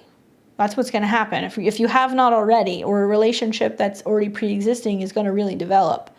And there is a need to radically change and transform something about your private life to be able to more so embrace that new partnership or relationship. And so for me, you know, I think that all this energy in Libra is basically saying I could start over. I can be a completely different person. I can rework something about my image or my appearance. I can look different, act different. I can start over whenever I want. And that also acts as like a polarity point where it's also going to bring the attention of other people. So you'll see the more that you're working on yourself, it can be benefiting your relationships in the spring. But it does require you to dig deep and kind of really uncover and work through stuff pertaining to where you're living, relationships with a parent or a family member, and breaking through some of those things so that way you can kind of receive what you're here to receive relationship-wise. Next spring, there's going to be more eclipses. So you'll be seeing those hitting almost directly your vertex, which is definitely indicating that there's somebody coming in. Actually, your vertex is right on my moon. So literally, it's cool that and the North Node is ruled by the moon. So I don't know, maybe I was meant to give you a reading. I will say that on the back end, you know, the North Node and the South Node also in Libra are squaring your Venus and your Mars in Cancer. Okay, so if you have Mars in the 10th house, it means that you may meet this person through work, or they might be a co-worker, and maybe they're a boss, or it's somebody that you meet in the office. and your Venus. And so when the nodes square this, they're trying to push you to get out, be more social, make changes potentially professionally so you can meet this person. You'll see, it'll make sense come about next spring. Focus more on what you can change within yourself first. Do yourself a favor, and also make a note to go and learn about Pluto squaring your moon, because that's also really significant. You're going to see that really, really start up for you in the spring. Pluto will conjunct Uranus, which means you're going to potentially have a big change in the home front, maybe be learning to express yourself differently, and that'll square the moon. Can be about potentially a relationship leading to making a change in your living situation. Hopefully that's helpful for you, Rachel. Good luck as you navigate that stuff. It sounds like you're doing the work that you need to do. All right, so we've got Kiki. I don't know if she's here or not. I haven't seen her yet. Kiki, Kiki's crystals. We're gonna have Christine, Kendall, Sarah L. Is Louisa here?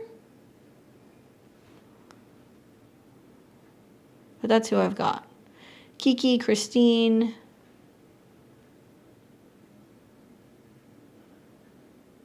Kendall. You're welcome.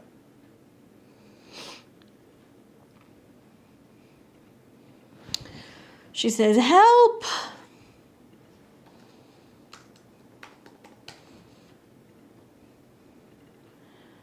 All right, so this is for you.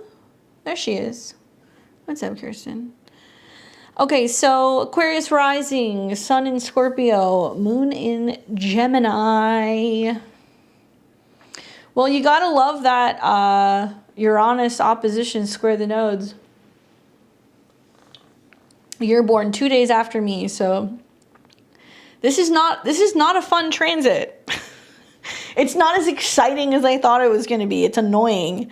So I'm looking at, obviously, I know there's an eclipse coming in. You know, a lot of Scorpio suns are feeling the melting. It's like something is falling away. What's happening? I can't control it because it's 12th house to your sun. But for you, that solar eclipse is technically in your 7th house, right on the cusp of the 8th house. Girl.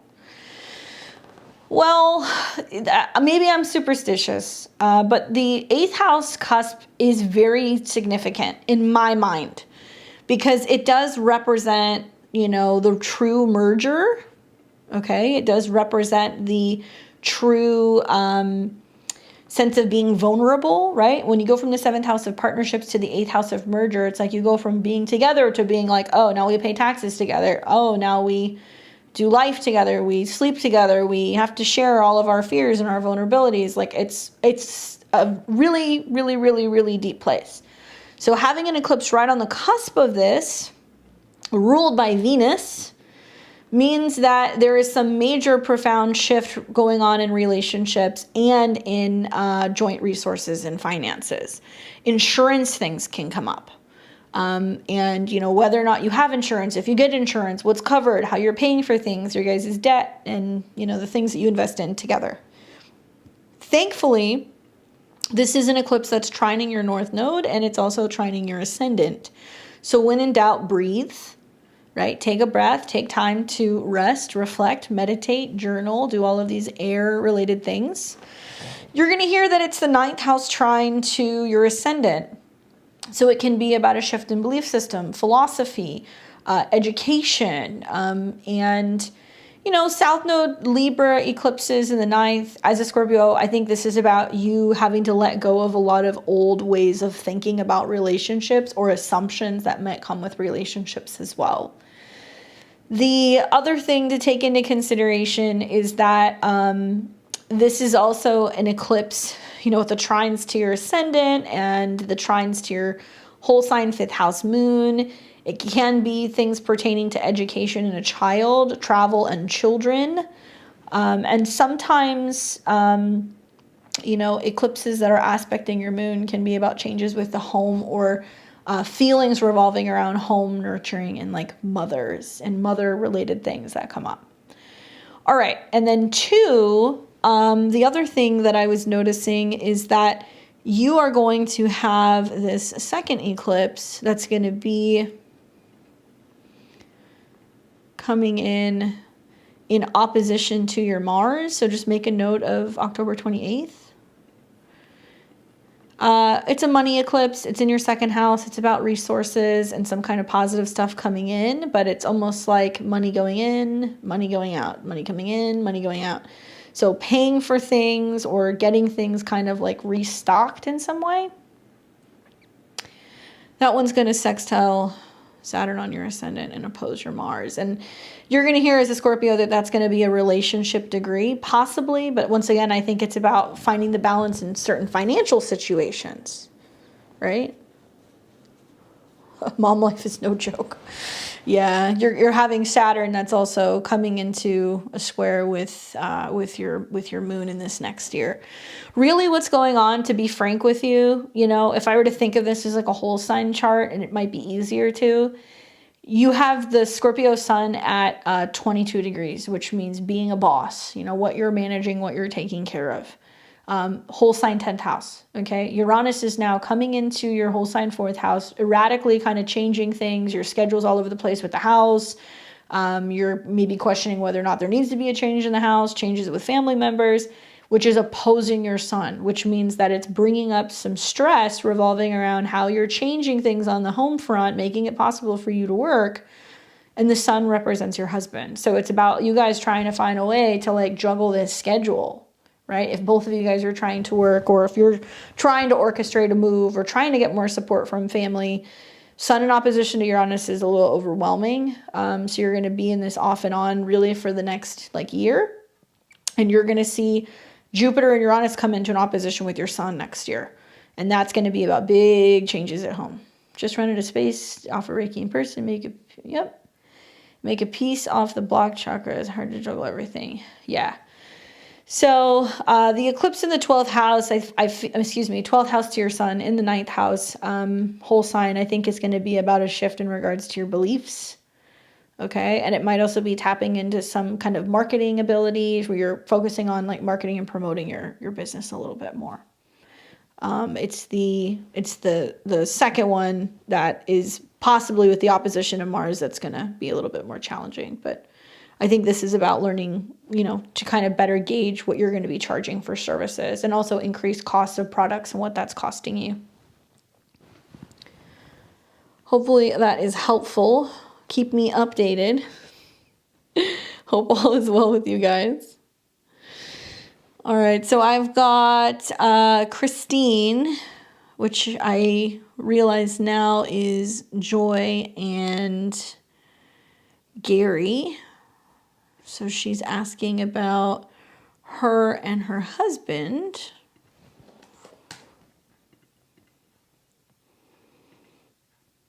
I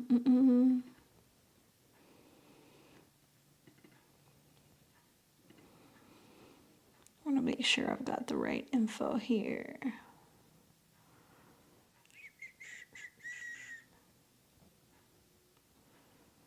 No, I don't think so. November 20th, let's see. 1977. And that was at 2 a.m.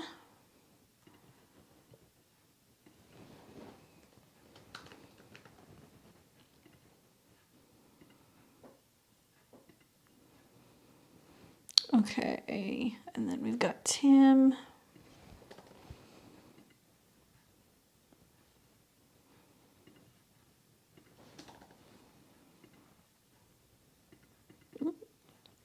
Gary.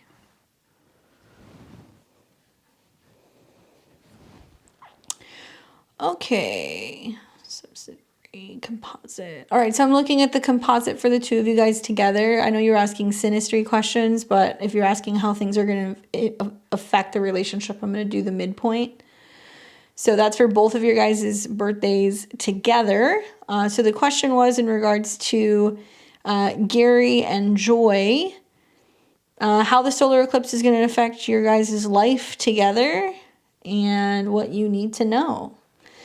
So we've got an eclipse that's coming in, obviously Libra, right on your guys' composite ascendant. Okay, so it's the midpoint ascendant, which means it's going to be impacting both of you guys on a personal level, how you work through things personally, what you're releasing and letting go of, so that way you can be a little bit maybe more independent or feeling a little bit more productive.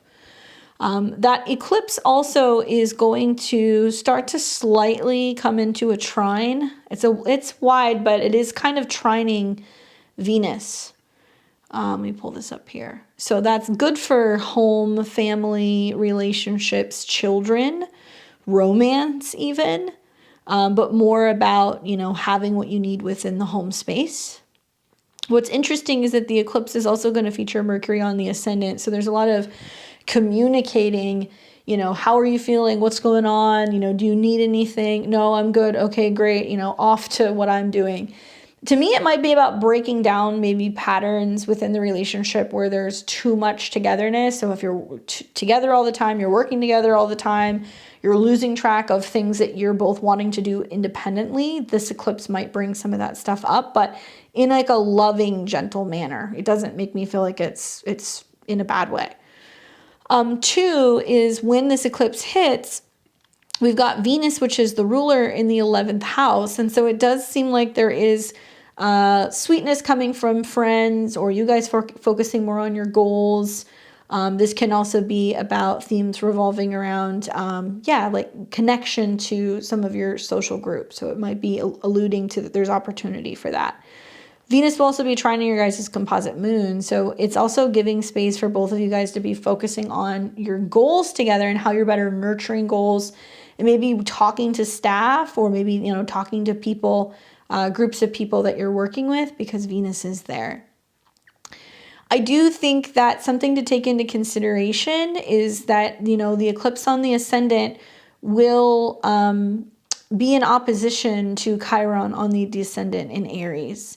So there can be a sense sometimes with this configuration that if there's any relationship issues that kind of come up, if there's any problems that you're potentially having, it can be from, being inflexible or not understanding enough. And you want to be focusing on ways to kind of be a team player, but be encouraging each other to do your work that you need to outside of the relationship on your own to really show up for yourself first. And so it might seem as if you guys are kind of getting on each other's nerves, or there's too much togetherness, but really what it's trying to create is a little bit of absence to make the heart grow fonder, I think, with that opposition.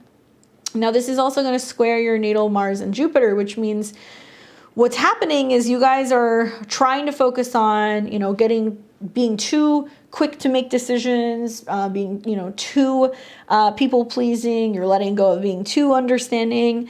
I think moving too quickly when it comes to work stuff, because these particular squares are hitting your Mars and your Jupiter in the 10th house. So it can mean that you're having to kind of be direct with people in a professional sense and letting people know, what is and isn't working for you, and kind of the feedback that you guys are getting from other people.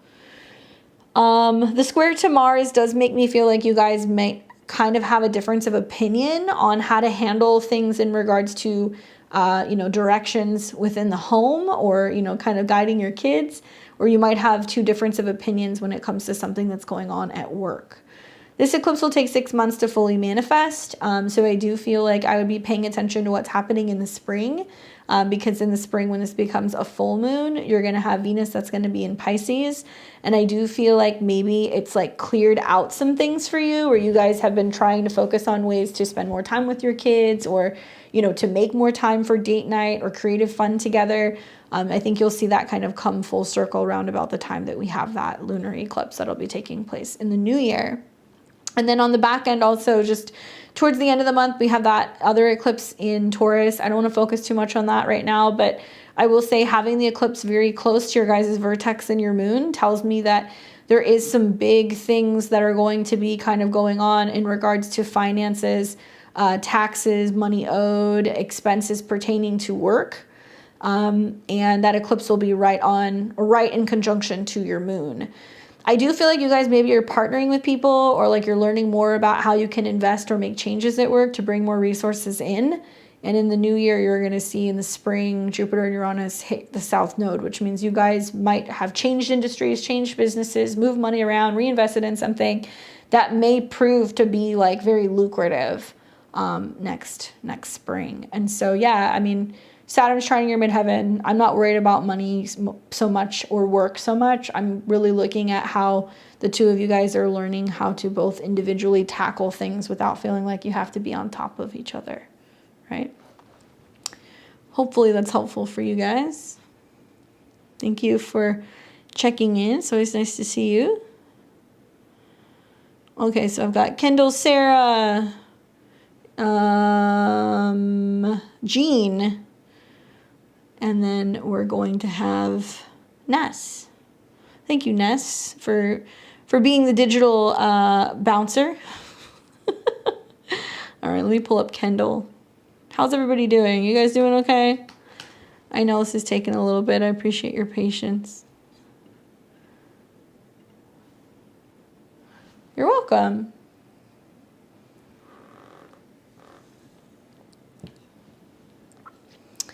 All right, so we've got Kendall, 12:09 a.m., and that was in Tulsa, 12/2/99. Okay, I'm pregnant and due soon. I was given a choice of a few dates to induce labor. Oh, October 31st, November 1st, 2nd, or 6th. Natural due date is November 7th. Doctor says I may have him early. Can you give me your opinion on the best induction date, and what do you, or do you think I will have him early? I'm wondering if you use numerology. Can you tell me about? I do, but I don't do that for the lives. Okay, so let's look at the induction dates.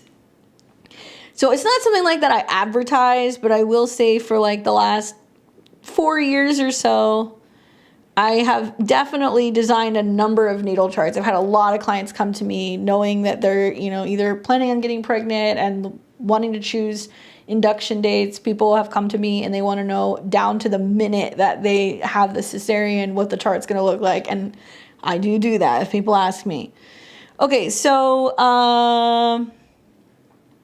31st, 1st, 2nd, or 6th. 31st, 1st, 2nd, or 6th.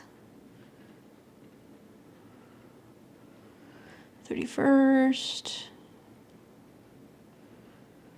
Okay, so the 31st would be Sun in Scorpio, Moon in Gemini. I'm not crazy about Moon square Neptune. First, Moon trine Sun and Mars is not bad because you got the Moon in Cancer and Mars in Scorpio. I like that. What was the other dates? The 2nd or the 6th. The 2nd. Moon, trine, Sun, Mars, Mercury. Okay. Moon square its own nodes, though. Okay, and then the 6th. Moon in Virgo, Moon opposed Saturn, square your Sun and Pluto. No. And then the 7th would put the Moon on your ascendant. And I would say, it's interesting that your due date is right when the Moon is on your ascendant. It's very rare that I've seen women actually give birth, the due date. Usually it's before or after. This is just me being picky, but it really comes down to, do you want a Gemini Moon Scorpio? Do you want a Cancer Moon Scorpio? Or do you want a Virgo Moon Scorpio? If you have a Gemini Moon Scorpio, the Moon's going to be 8th house to the Sun, which is a difficult placement for the relationship with mom, but it can talk about mom going through surgery. 8th house. If you have a Scorpio Sun with the Moon in Cancer, it's an easier chart. I like to see the Sun and the Moon in harmony, especially if the Moon's in its home ruling sign and Mars is in its home ruling sign. Very emotional, really sensitive. And empathic, and you can catch it right when it's trining the Sun Mars before it starts opposing Pluto. And then when you get the Moon going into Virgo, yes, it'll sextile, but you're having a a closing sextile, which is a different personality. They can be a little bit more private. And the moon is going to oppose Saturn and in conjunct Chiron. And the one positive thing is it will trine Jupiter. And depending on what time you have a baby, if you were to have the baby on the 7th, Venus is going to be in Virgo coming into Libra. I guess it's really early on the 8th. So, you know, this is where I get kind of like weird about this, because like I don't want to play God, but I do believe that from an astrological perspective, having this moon coming into trine with the sun on November the 3rd, I think is a more, you know, kind of free-flowing kind of energy. Looks like you asked the 1st, 2nd, or 6th. So that's the 3rd. You can get that on the 2nd as well. Moon's in Cancer. But it's going to have to be after the 5:30 a.m. hour. So I don't know exactly when you would want to induce, but the moon is going to be picking up a trine to these planets pretty much midday through the end of the evening. So my vote is on the 2nd. Do I think that you would maybe have the baby when it was due? Well, the fact that Venus is going to be at 29 and the moon is going to be there, it's very possible, actually. I would be looking for triggers within your 5th house or maybe within your 7th house. And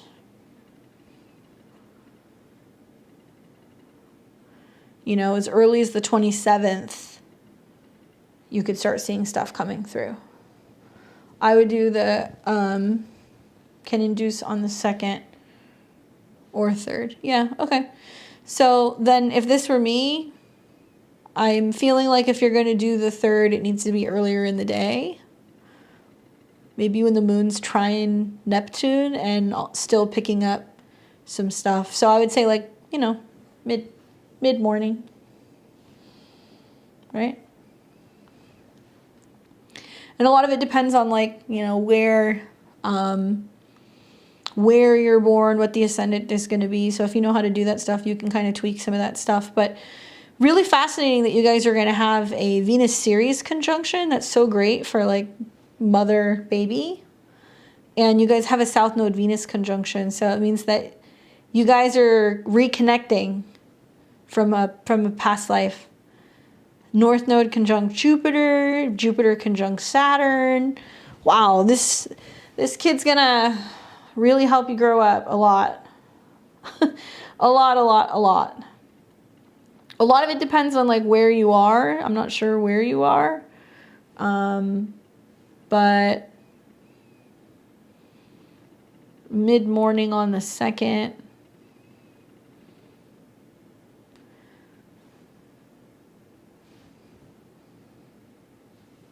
Okay, so then the 3rd, if it's morning, you're going to have like Scorpio rising through Sag and then Capricorn. So I'm kind of a fan. I'm on Central Time, so I'm looking at like right around like the 2:30 hour. All that Scorpio in the 10th house, trine the 2nd house. You just don't want to go too late because Venus is going to start opposing Pluto. So I'd keep it to the morning on the 3rd if you're going to do it on the 3rd. Okay? That's my recommendation. And if you are doing it in the morning, you can do Scorpio rising.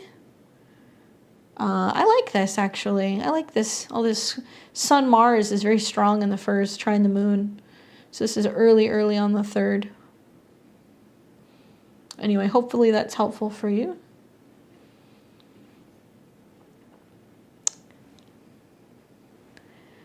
All right, we've got Sarah, and then Jean, and then Ness, and then Jacqueline Mooney. Yes, on the 3rd. On the 3rd, but do it before noon. All right, so let's get Sarah.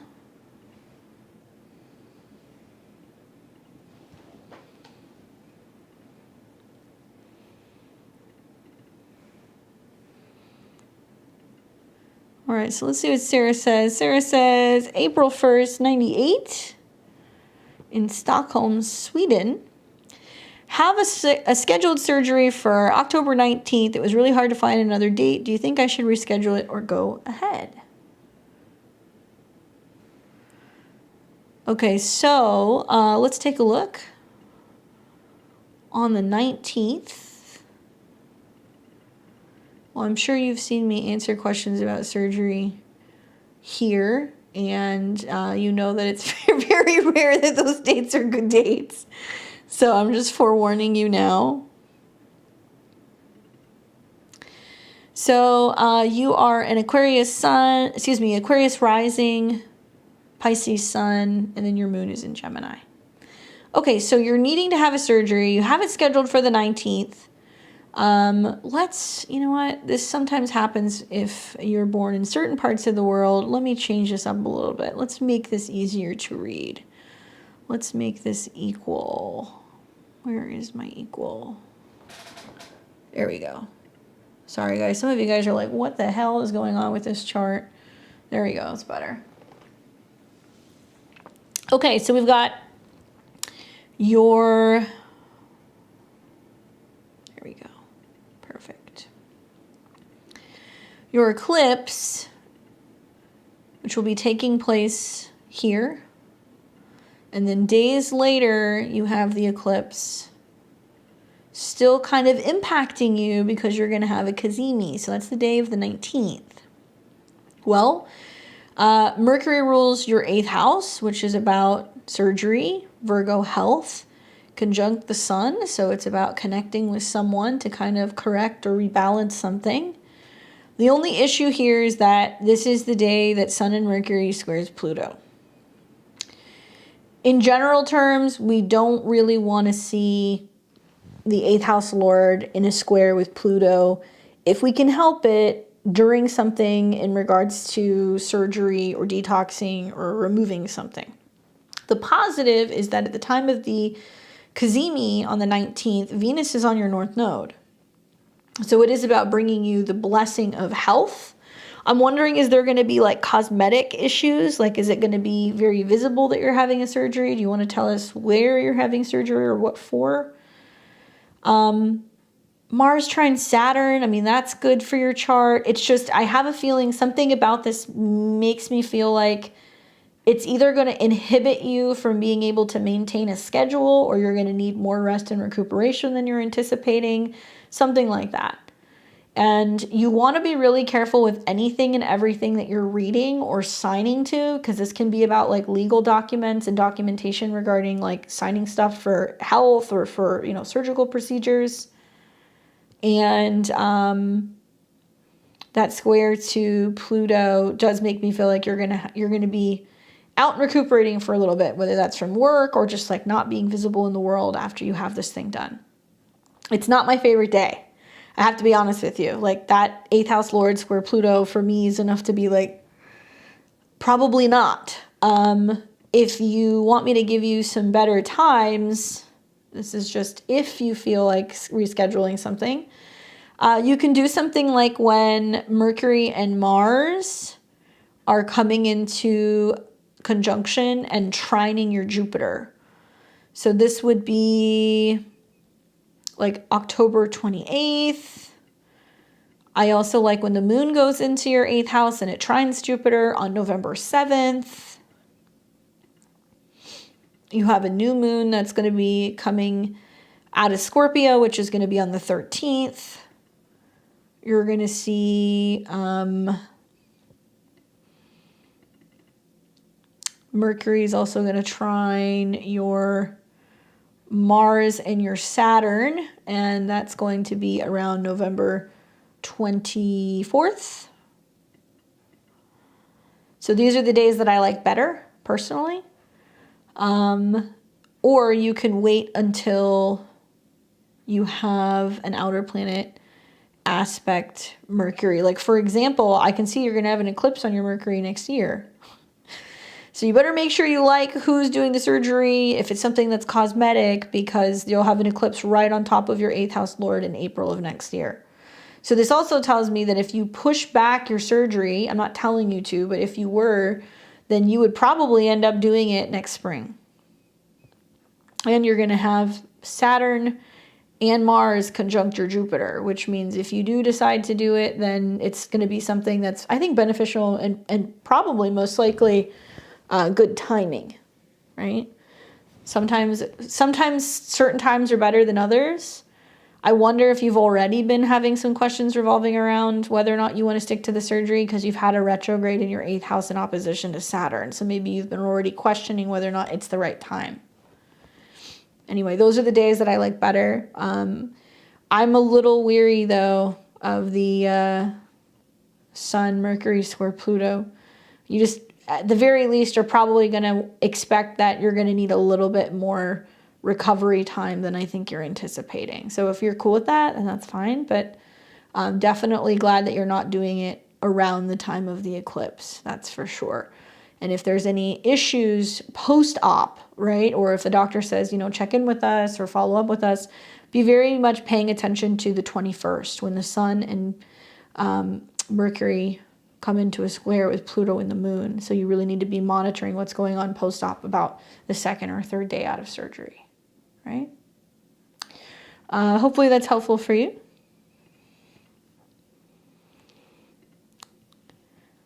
All right, so we've got is Jean here. Jean, Ines, Jacqueline Mooney, Stacy, Rebecca. Jean. Let's pull up your info.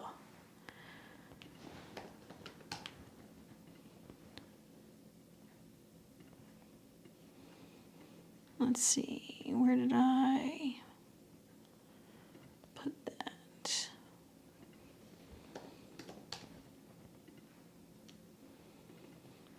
All right. So Jean says, I was born October 24th, 1963, 5:22 a.m. in Thailand. Wondering how the solar eclipse will affect me for the next 6 to 12 months. Well, let's take a look. Good question. We got another Libra rising. I'm not surprised. I expected a number of them. So you've got a solar eclipse directly on your ascendant within a couple degrees. So you're definitely going to be feeling this. And I'm looking at the gangbuster of planets that are going to be crossing your sun and squaring Pluto. So this is not just the eclipse, it's the week or so to follow. And then ultimately, yes, what happens in about 6 months. I'm glad that you're aware that it can take some time. All right, so solar eclipse in the 1st house. Change with appearance, change with your body, relationship to yourself, learning to rebalance or find your center balance. This is going to be ruled by Venus, and right at the time of the eclipse, Venus is in conjunction to Uranus. So I think you're busy. I think maybe you're socializing, maybe you're meeting people, you're hanging out with friends. Like, it's putting an emphasis on connecting with other people and enjoying yourself. 2 is that the solar eclipse brings things that happen. It brings events. And it's going to be right on top of your Mercury. So you're probably going to be feeling extra mentally stimulated. There's a huge focus on communication, traveling because it's your 9th house lord, and also really focusing on setting intentions for new goals. I think of Mercury's relation to your 11th and 12th, your 9th and 12th. And I'm wondering, are you planning a trip? Are you planning on going somewhere in the next 6 months? Are you doing some studying? Are you thinking about going to a retreat? Are you wanting to be in nature, around the time of your birthday? And there's a lot of for Libra risings, because of Venus's connection to the whole sign 12, resting, reflecting, thinking about, what you're kind of letting go behind the scenes. So there can be a lot of clearing of karma. But pay attention because it's right on your ascendant and it's on your Mercury. So you can be feeling a little mentally frazzled. And this is going to be in opposition to Chiron. So a lot of Libra risings are going through some transits right now that are about finding the balance within yourself, really working on the relationship with yourself, peeling away old layers, letting things go, and letting something new emerge, which will take about six months for you to fully see. Now, I believe the other piece of the puzzle for you is the fact that you're going to see then a cazimi that's going to be around these same degrees at 26 degrees, 27, right on your sun. And then it's going to square Pluto. So there's something where you're like, I'm breaking free from the past or from this old limiting belief or from family karma or some hangups at home or, you know, cutting out old negative toxic emotions. Like there's something that's going on there that you're breaking free from. And I really recommend watching my video that I already created for this Sunday, where I discuss how significant Mercury is, and that Mercury is coming in and essentially giving you some kind of epiphany, especially as a Libra rising, or an awareness where you're extra tapped in and you're more perceptive, especially of like feelings, signs, omens, like the universe, because it's connected to the 12th house. Anyway, as this happens, you know, maybe keep a notepad on you, you know, pay attention, take a little time maybe to meditate, to kind of tap in and see what advice you're getting, or if you have any really prominent dreams. I also think that it's setting the stage for when you have some transits or some oppositions or some other eclipses that are going to be close to this, and you are going to see this next year. There's going to be a solar eclipse in opposition to this degree. So I haven't really gotten into that yet, but I was looking at the eclipses next year, and yep, within 2 degrees opposition. So for you to be doing the Libra clearing out things with yourself that changes relationships with others, and then in the spring, new relationships with others coming from that rebalancing and recentering that you're going to be experiencing.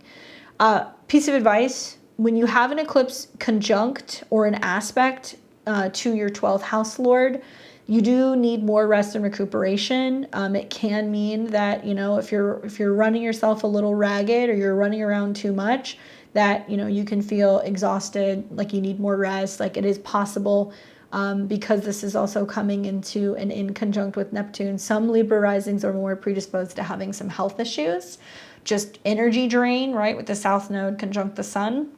And you've got Pluto that's still in a square to your Sun. So there's definitely a lot of working through issues with home, past, and family, and probably with solar figures like brothers, husbands, fathers, grandfathers, clearing something out karmically. So you're also in the process of that, and you're going to see more of this take place for you in the Capricorn season. But hopefully that's helpful, and happy early birthday. I know you got hit by an eclipse earlier this year too. You had the solar eclipse in April in opposition to your Sun. So you're one of those Libras that's really feeling the Pluto transits. I love to be away for my birthday this year. It's my 60th. Well, you know what? I'm sure you're going to find time to do something, because Venus in the 12th is like, you're going to find a way to get away, or you're going to find a way to at least do a staycation. All right, so we're going to have Nees, Jacqueline, Stacy, Rebecca, and Miko. Nees, thank you for being so helpful and patient. I appreciate it. As well as everybody else who's waiting. Thank you, guys.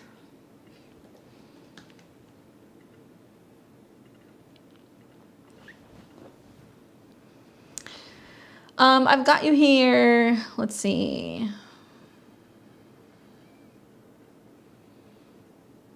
There we go. I'll try to make it on my ascendant. So I got July 3rd, 1985 in Merced, California.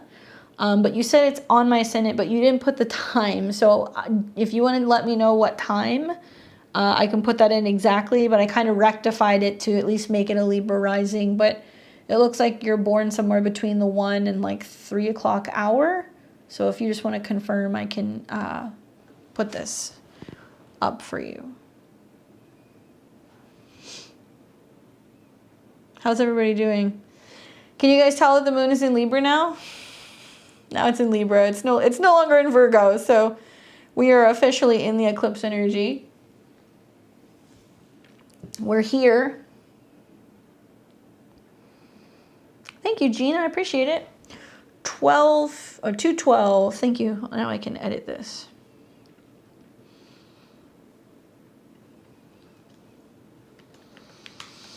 Well, if that's the case, then yeah, it's going to be right along your ascendant. There we go. All right, so you have a Sun in Cancer, Libra rising, Moon in Capricorn. Holy cow, look at that Pluto transit. Okay, so I'm sure I sound like a broken record, but for anybody who hasn't already heard me, solar eclipses in the first house affect your physical body, your appearance, your balance, your relation to self, you're clearing something out, you're shedding old skin. For you, technically, this is in the 12th house, even though we're splitting hairs here, so it does affect your body, but in a very private, subconscious kind of way. The first house is what's active. The 12th house is kind of what's dormant or subconscious. So a lot of the clearing you're going through is maybe kind of privately, behind the scenes, or in a spiritual sense. So when you have this solar eclipse, it's putting Venus, the ruler, in your 11th. So I do think that this is a lot of sitting and reflecting on your goals. It can be about your image and how you want to feel, or how you look, or health-related things, or setting the intention to heal things. I mean, you will hear some astrologers say, oh, Libra rising, eclipse on the ascendant, Venus in the 12th house, you're going to find yourself in an emergency room, right? Or in a hospital, or in a mental ward, probably a mental ward, because that's what we're feeling like. But I think that it could be that you're in prayer, you're in meditation, you're going to a retreat, you're spending time alone in nature, you're resting more, you're meditating. It could be any of those things, right? Especially because the dispositor of Venus is Mercury, and Mercury is in your 12th house, which means you're reflecting on your goals and what you want. Okay, they say that the Pluto transit the natal moon hasn't been that bad because of the trine to Venus. Yes, and eclipses in Venus. For you, I really feel like this is about probably clearing out the closet when it comes to misconceptions about relationships, when it comes to vulnerabilities in relationships, when it comes to letting other people in, and like clearing out old relationship cycles, right? South node in Libra in the 12th. This can happen in a subconscious state. This can happen when you're meditating, when you're resting, when you're dreaming. This can happen in a past life regression kind of setting. That might be something that you might be open to doing or considering doing. But because it's so close to your ascendant, pay attention to your health. I definitely think that's really important. And obviously, looking at Pluto on your moon, where you're radically changing the way that you feel about home, family, and responsibilities. You really want to watch these transits that I was discussing, the Sun, Mercury square Pluto. Okay, so I will say I have a feeling that it's going to be about how your intuition is coming into play about some things that might be happening on the home front. It's like, oh, I have a feeling that I might be moving soon, or like I have a feeling my grandma's going to call me, or that there's going to be some kind of incident, like with somebody on the block. Pay attention to those feelings, because that can be kind of popping up. You're tapping in with the Sun Mercury conjunction of what might be coming, and how that's going to change the way that you live, or where you live, or something about your home or family dynamics. So for you, it's going to hit after the eclipse. Watch all the way through like the 22nd, when the Sun Mercury conjunction perfects and squares out with Pluto.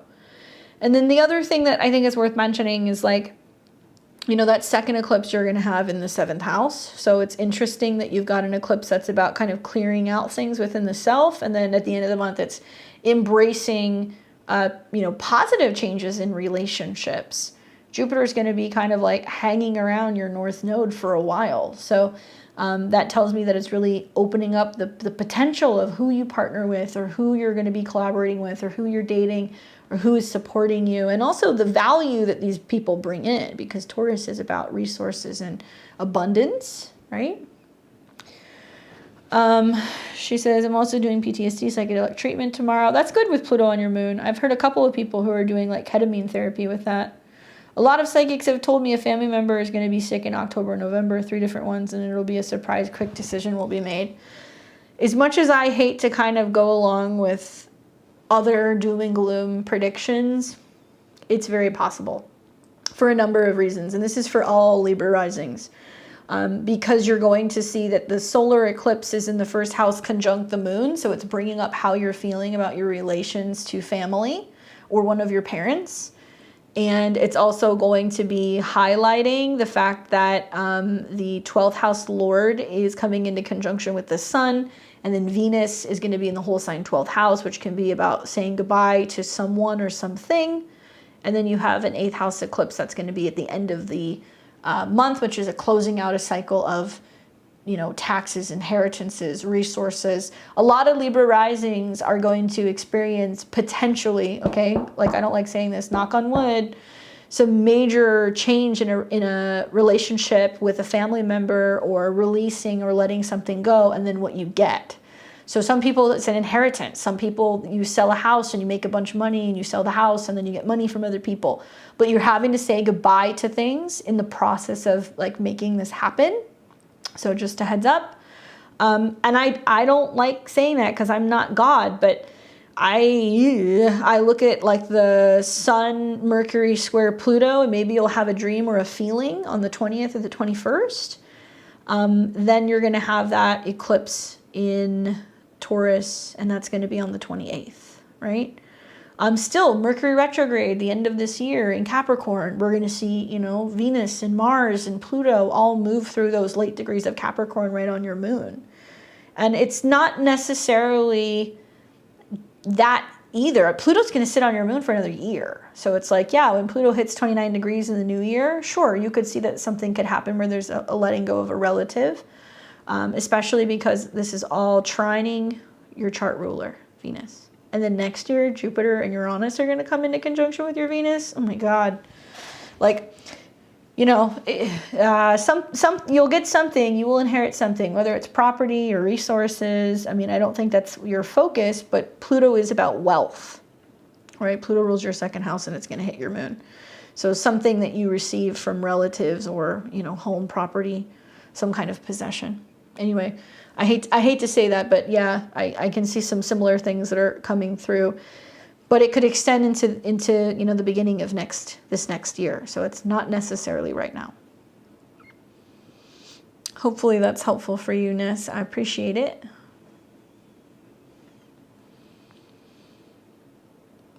Multitasking there. I love it. You gotta love Mercury in the 10th. All right, so I've got Jacqueline, Stacy, Rebecca, Amiko. So let's pull up Jacqueline.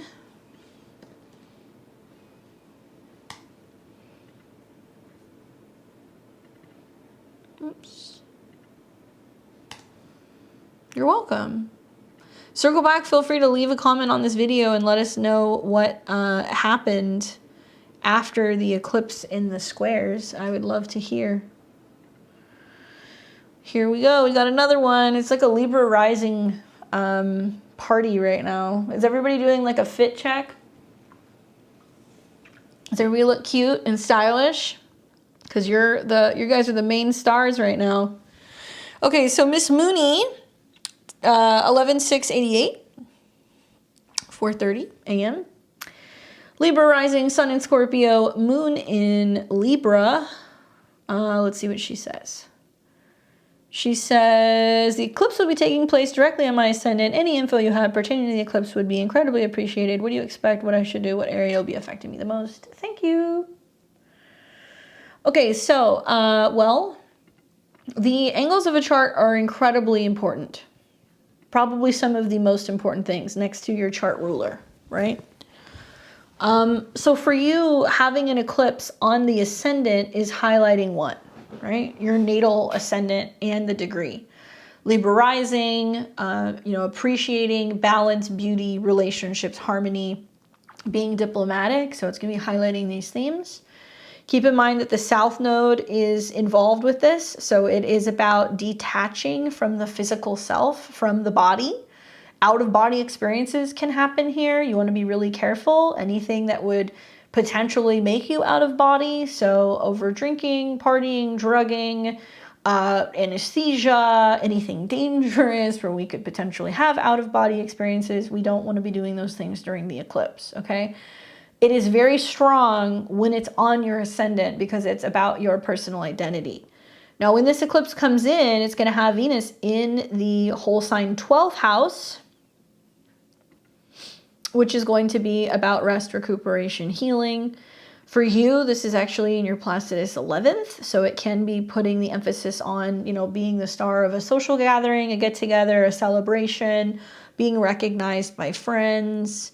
And Venus is approaching a conjunction to the South Node, so it could mean that there is a sense of maybe your goals changing. Maybe you have a change with a friendship. Maybe you're realizing that, I just don't resonate with this person or this habit or this pattern or this look anymore. I want to change it.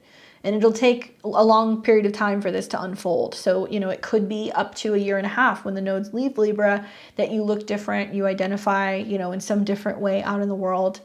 It might mean that you're letting go of this tendency to feel like everything has to be perfect, and you're embracing the rawness, the quickness of relationships, being with other people. It's like your energy and your focus is shifting. So it becomes very kind of relationship oriented in a sense, but 7th house can be your astrologers, your coaches, it can be your business partners. If you have a business, it can be also your marketplace. So it's bringing a lot of people in, right? And at the same time, you're also getting ready to have, the sun coming into conjunction with Mercury and squaring Pluto. Once again, another really, really interesting period where, you already know that you're kind of tapped in your psychic. If you have like your chart ruler in the 12th house, your moon in the 12th house, if you have Mercury at 29 degrees, if you have sun conjunct Pluto, you just know stuff, right? I would imagine you just know things. You just have this feeling about stuff.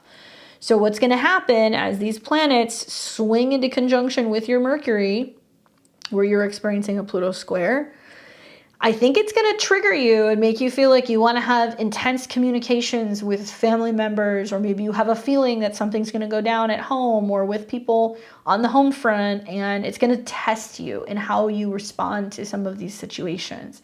Are you responding the same way that you've always responded to them? Are you being too overly understanding, and are you having to tap more into, the Aries, where it's like you're like, screw, being fair, or being nice, like I don't like this anymore, and it brings some friction. It's probably a little different because you're kind of spicy, right? Mercury, Sun, Pluto conjunction, so I don't think you have a problem expressing yourself. I think what you're working through is feeling like you have to constantly be explaining yourself or defending yourself, or apologizing for putting yourself first. Like that's what you're letting go of.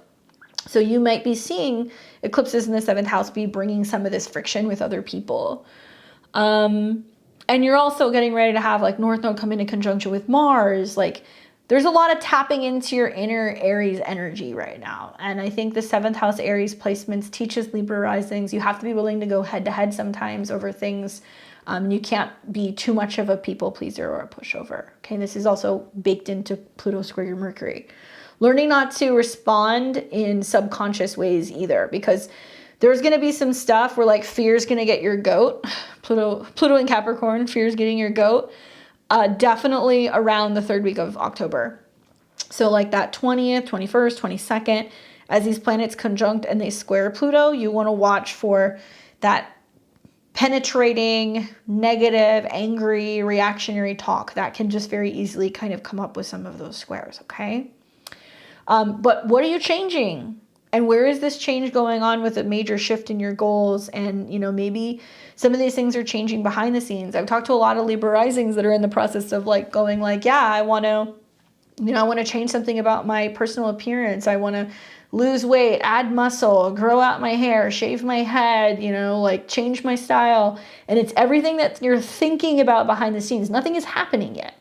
You will see this shift after you see Venus come into conjunction with the South Node and square Pluto later this year. But right now, I think it's a lot of coming to terms with being like, I know certain things have to come to an end. Listen to your intuition as some of those Pluto squares kind of set up. And maybe go and learn about transit Pluto square your natal Mercury, because you're going to be in this all year long. Hopefully that was helpful for you, and take good care of your body, please. Thank you. We've got Stacy, Rebecca, Amiko. What else? And then we've got Looks like Christine Wall again, and I think that's for your son. Okay, so Stacy.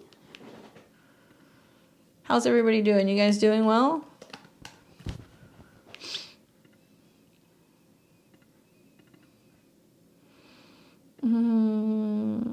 Which Stacy is it?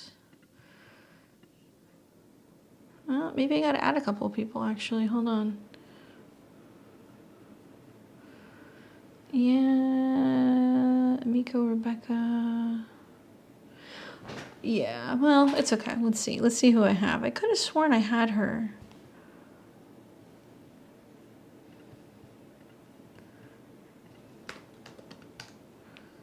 Is it the way I spelled it? No.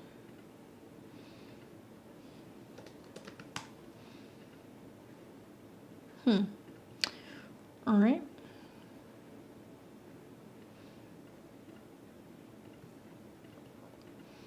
Create a chart for you, Stacy, real quick.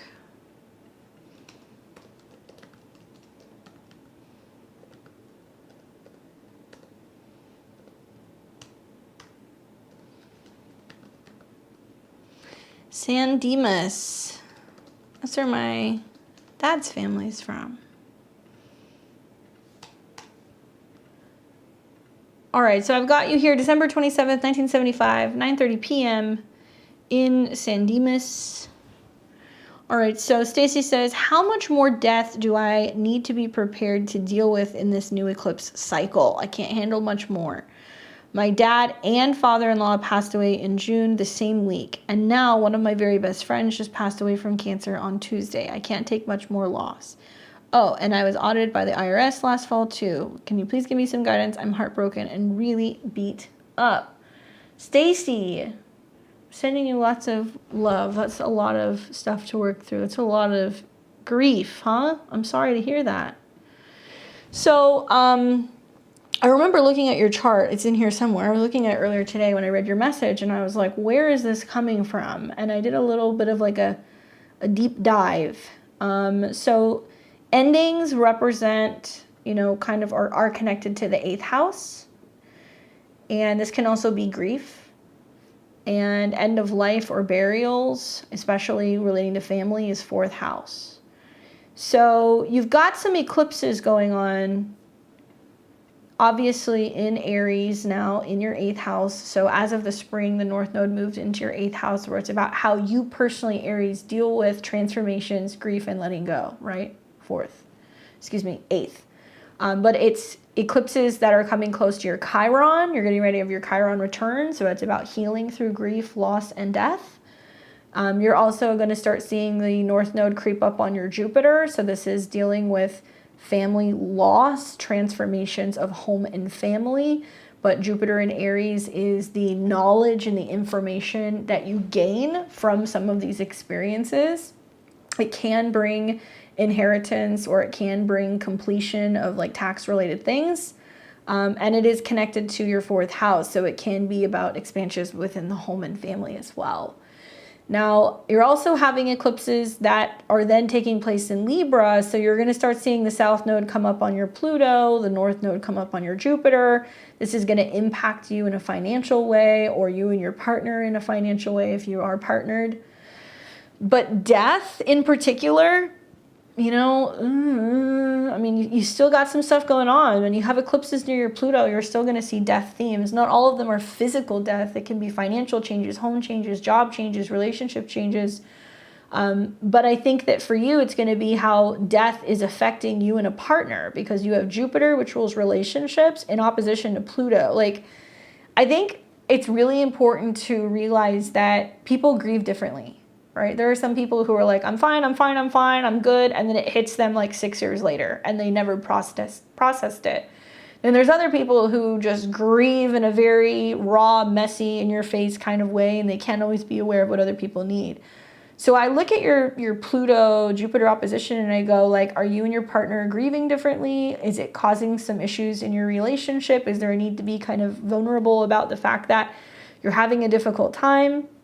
North Node through the 8th house, are you embracing learning more about afterlife and the other side and transition and transformation in the journey of your soul? Is it getting you more into spirituality and the occult, right? Are you, how are you embracing change? And if necessary, is it possible for you to maybe to be considering like therapy or like trauma therapy? You know, I think for Virgo rising with the North Node going into Aries is like, I want to change, or I want to be better with how I deal with change. How can I take action and make productive steps forward in embracing change? So I would be open to that, but it's a million different things. You're also going to hear for Capricorns that the eclipses are in the 4th house, Aries. Well, it is, but it's in your 8th.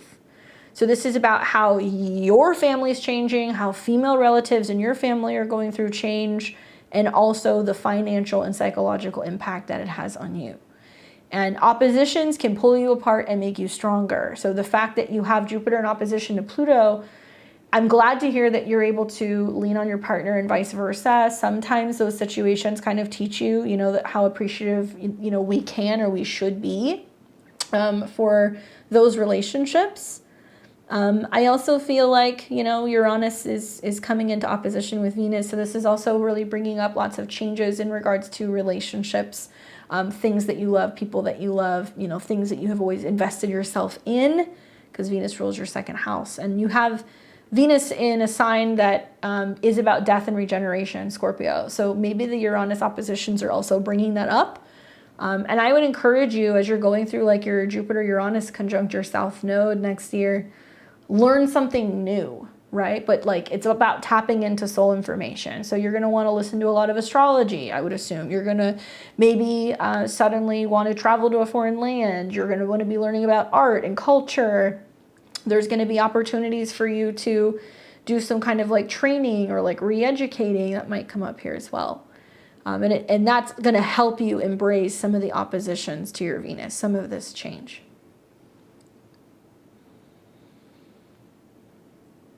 The Mercury retrograde in mid-December and the eclipses that you're going to have in end of March, beginning of April, those are the times that you're more so likely to see some dramatic, life-changing things happen, right? So hopefully that's helpful for you.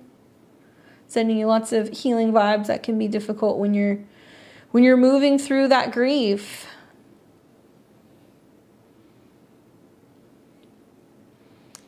All right, so we've got Rebecca.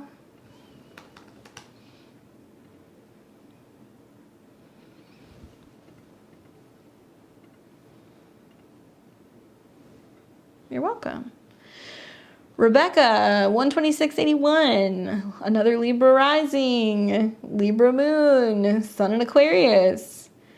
I'm not sure if I can make the live, but I need to know what to expect from this eclipse as a Libra rising with a lot of Libra in my chart. I feel like I've been feeling this energy for a while now. Definitely been a year of highs and lows overall, which I'm truly grateful for and would love any insight. I'm definitely a people pleaser, trying to break free of that and establish better boundaries. She's like, I know what she was going to say to me. So we got another Libra rising with Moon and Pluto in the 1st house. Just something that I've been observing, and I've been seeing this with Libras like the last week or two, and we're seeing it here, literally in these readings. For most of the Libra risings that I've heard from, there's been a lot of like, I want to know what you think I should do, but, you know, this is what I'm already doing. So it's quite literally breaking this tendency maybe, or this habit of seeking approval with other people, right?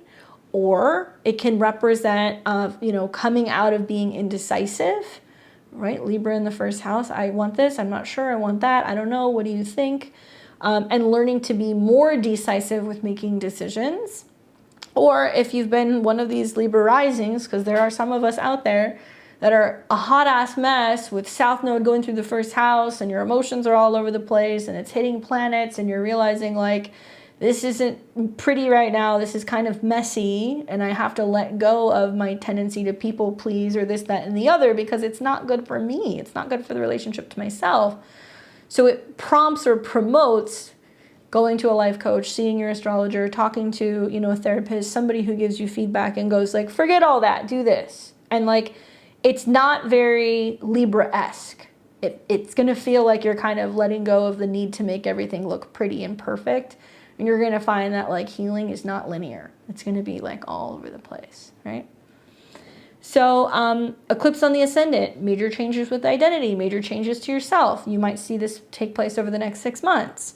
Very close to your Pluto, and South Node's on your Pluto right now. So how does that feel? Are you feeling the sense of realizing where there's like all the hooks that are in you about the things that you must have, that you must possess, right? Pluto represents your second house. The relationships you must have, the physical things you must have. One of the best transits that I've experienced that I can think of thus far in my adult life has been last year when the South Node hit my Pluto. And it was like this really bizarre feeling that I had where I was just like, I don't really care anymore about these things, or I don't feel like I need to have, you know, this, that, or the other. And it was like really liberating, which I think was probably the way that the transit was supposed to work, and not being fixated on having stuff. So with your moon conjunct Pluto, it's about, you know, maybe you're learning to forgive yourself, and also things connected to your relationship with your mom, or things pertaining to your home base in the past, right? You've also got Sun, South Node, Mars, and Mercury there. So there's a storyline about having to learn how to, you know, take care of yourself, or being in survival mode, maybe because of some of the challenging dynamics at home. You're learning to let that go. You're not allowing people to push you around anymore. And so what I've said this week is that when things change, because this is the 6-month point after the solar eclipse in Aries, so now our relationships are realizing that we mean business, and we're making changes, and we're shifting things for ourselves. It's how people are responding to that. It looks like there can be some challenges revolving around combating home, family, and past issues that can come up. But that's also factored in the fact that, you know, Sun, Mercury, Pluto, they're all going to align. And it's showing you where there's like an old version of yourself that's dying off, right? So that way you can finally release yourself from how things have always been, and you can kind of focus more on the direction of where you're going.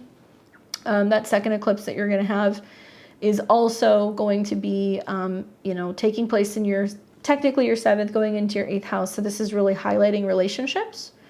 So if you're feeling like you don't have it all together right now, or that there's a lot of change or a lot of letting go, it's about embracing support from other people, being like, hi, I need some help, or I'm having a tough time, or, you know, do you have a minute? Can I talk to you?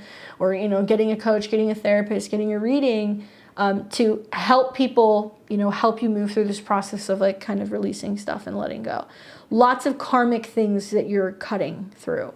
Maybe go back, look at what was going on in you know, the early 2000s when this last happened, and you might notice that it coincided with a really dramatic change to your appearance, or maybe even a relocation or a move.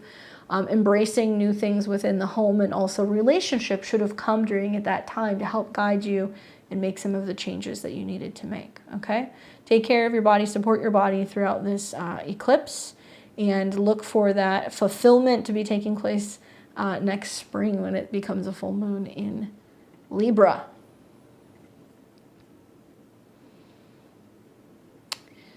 We've got Emiko, and then we're gonna do Shane, Simone, and Malika. All right, so let's start with Emiko. Let's see.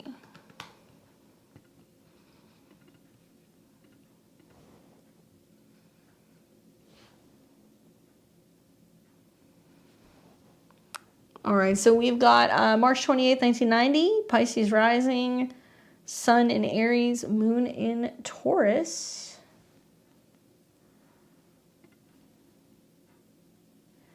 All right, so currently I'm on unemployment due to the Maui fires, working on some side hustles that are keeping me afloat. You said in my tarot reading that I might be landing a job that prompts me to move.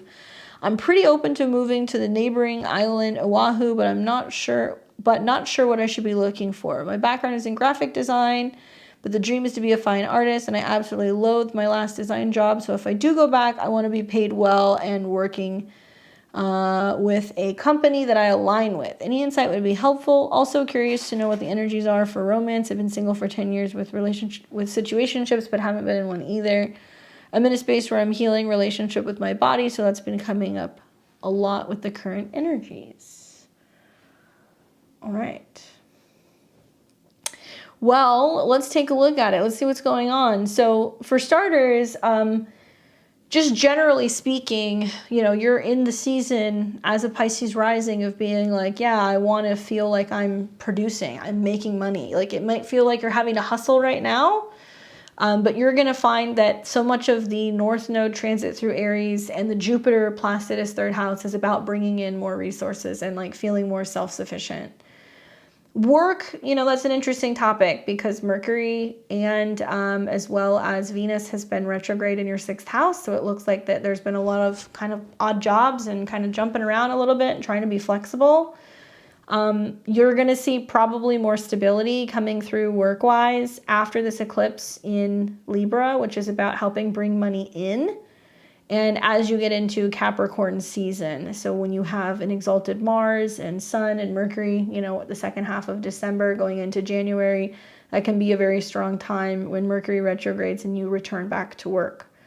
The name of the game when you have North Node eclipses in the 2nd house, when you have Jupiter in the 2nd house, is knowing your worth. So I'm glad to hear that you're saying, hey, I'd consider going back to work, but it's got to be for a company that I align with.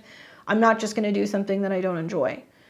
I would encourage you to set intentions revolving around the kind of relationships you want to bring in, just generally speaking, with a new moon in Libra. That moon is going to be technically in your 7th house, so it can be bringing in people you can partner with. It can be bringing in people that you can work with. And the connection to the whole sign is just the fact that there's changes on the relationship front and what other people offer you. So if you set intentions for being like, I want to bring in relationships that are nurturing and supportive and consistent and stable. I want to bring in work or clients and things, that are going to make me feel in balance. Great.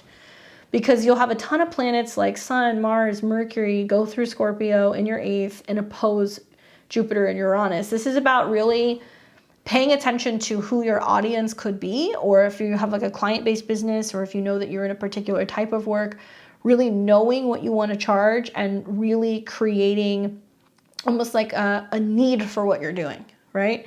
Because when planets come into the 8th house, suddenly there's an opportunity for money, but it's all going to oppose Jupiter and Uranus. You're going to be like, yeah, I'll do it. And they might say, name your price. And you might have more of a capability of saying what you want your salary to be or what you want that gig to be. So I could see that as making money. And then when you get, exalted Mars in Capricorn,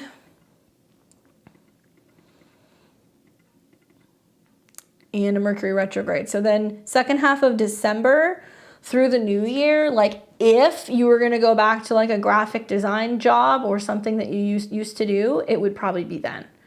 And that retrograde is going to try Jupiter and Uranus. So this could be more art and business related. So I wonder, is there a way for you to say, okay, I'll go back, but I'm going to do it on my own terms, or I'm going to put some of my work on a work for hire site, or I'm maybe going to consider, creating some logos for some people or doing some things that feels right to you, that's giving you the freedom and the sense of being able to be kind of creative and crafty. But for me, end of December through January is a very strong time, but you don't have to wait that long.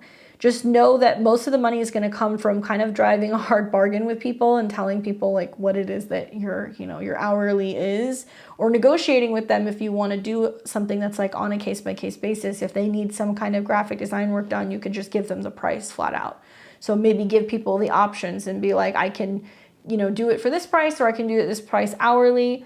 Equally, if people want to do rush work, because Mars is going to be in Scorpio and people can be demanding some kind of a service, with the oppositions to Jupiter and Uranus in your 2nd house, you can justify charging more if somebody wants the service faster, or they want it rushed, or if they want it, for an immediate hire.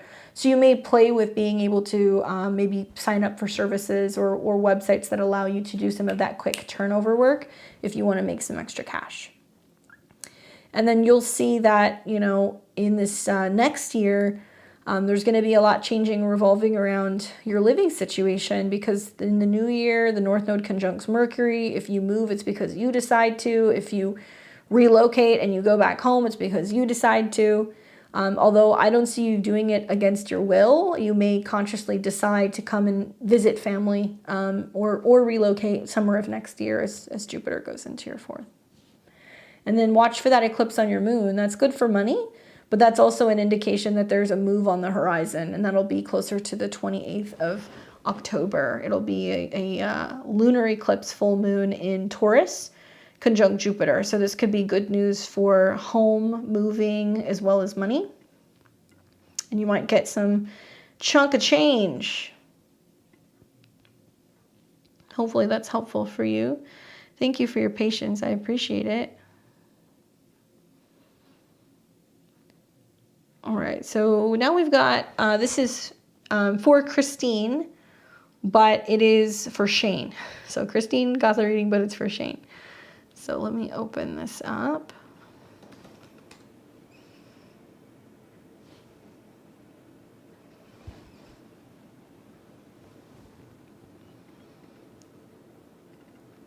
Let's see, Shane.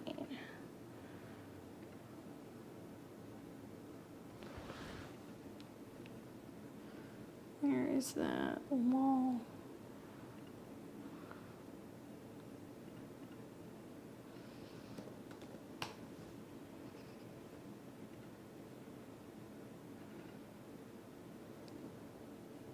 There we go. Miko says, I've been getting signs from Spirit to move, so it really wasn't my first thought or will. Well, if there is a move, it's going to be a positive move for sure. That Jupiter conjunction is really positive because it might be moving for work.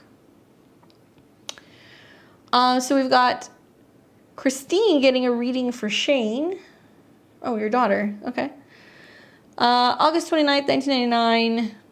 What areas of my personal chart this eclipse will affect? What are the chances of me joining the Air Force and things I need to watch out for? Okay, cool. So let's take a look. Obviously, the eclipse for a Capricorn rising puts the eclipse in the 10th house of career. So it's setting new intentions in regards to work, career, job placement, and it is conjunct Mercury, so it is about the potential of hearing back from a job, and the Mercury Cazimi might potentially bring insights about that, and then the square to Pluto might represent having to travel or make a change in where she finds herself, where she's potentially living. So I don't know if she's waiting to hear back or not, but that's possible. I would really pay attention to the Sun Mercury Cazimi because it can be giving her some insight as to whether or not she's like traveling, taking a job, or relocating. This is going to be around October 20th because this is about the services. The 10th house can be about like status, and Libra can be about relationships with, you know, potential authority figures. And then Venus will be in the 9th house conjunct her sun. So I do feel like this is kind of indicating that that might be coming. Venus rules her 10th house and Mercury rules her 6th house. So it's safe to say within 6 months of this eclipse, it is giving her the opportunity to have a complete status change and reworking something about her career. It is possible also when Venus crosses these degrees that another time this can get re-triggered and picked up would be around November 27th because this is going to be about her relation to people. And I would watch the square to Pluto because it's also saying that, you know, maybe she's like, well, maybe I'll hear from them, maybe I won't, or maybe I'll get a job, maybe I won't. No, I would assume by the end of November, you've gotten your answer as to whether or not it's going to work. If she's actually going to, you know, take a position and have to travel. The other time to watch will also be when she's, you know, having the lunar eclipse that's going to be taking place in the spring of next year because that can complete that. I think of like Jupiter going into the 6th house, so she can be learning skills revolving around service and also communications and also like flight and traveling. So I don't know if she's, did you say the Air Force or, let's see. Or was it on here? Where did I see this?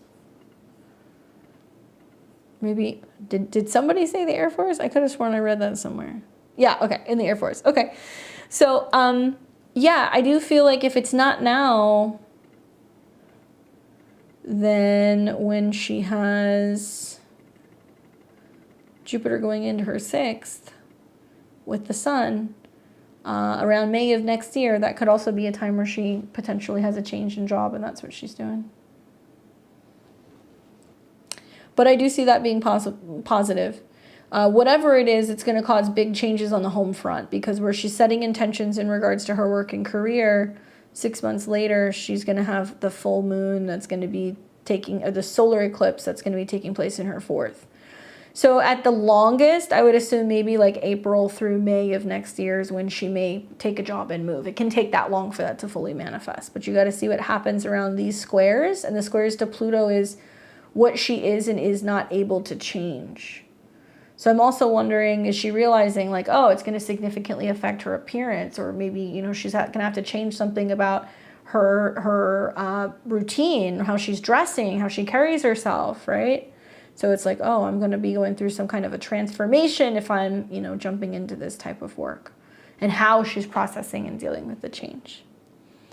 It's really the challenging things in her chart is Saturn in opposition to her sun, because what's going on is she's trying to figure out a way to be able to make money, but what it should be manifesting as is her trying to get a license, taking a course, getting certified, as she has Saturn go into her 3rd house. So she has to show capabilities of being able to, you know, do these things.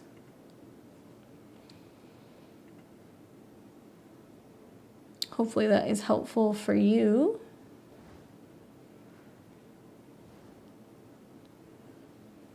So we have got Simone.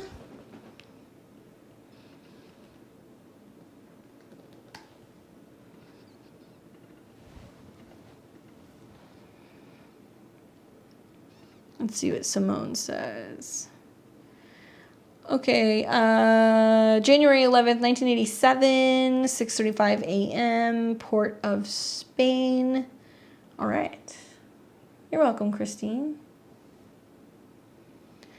So we've got here Capricorn Sun, Capricorn rising, and your moon is in Gemini. And the question is, Aries eclipse was on my 4th house cusp. Libra eclipse is squaring my ascendant. New moon on my birthday next year. Seems like a lot. Would love to know your thoughts. Okay. Well, yeah, obviously having had that solar eclipse in Aries, I'm going to assume manifested as a really intense period in regards to your home, your family, and your private life. Suddenly realizing that like, oh, something is changing. There's some kind of change on the horizon for my roots. And so that does take 6 months. I'm wondering what's been manifesting for you in regards to that under this most recent full moon that we had in Aries. Pluto is still going to be squaring that point. So this represents what you're changing in regards to your relationship with family or your home, as well as your career. And now this is getting reactivated all over the place because, well, we have planets that are crossing these degrees right now. We had Mars there. Now we're going to have the Sun and Mercury. And this is telling me that what's really coming up for you is like where you're taking responsibility, 10th house, for saying, you know what, no more, or this isn't my responsibility, or I'm stepping away from this, or I can no longer support this. And it can be stuff at work. It can also be with family, because you're going to hear for, you know, for Capricorn risings that there's so much going on at work that's kind of polar to your 4th house of home and family. So there can be responsibility things, work things, things like that that are kind of coming up.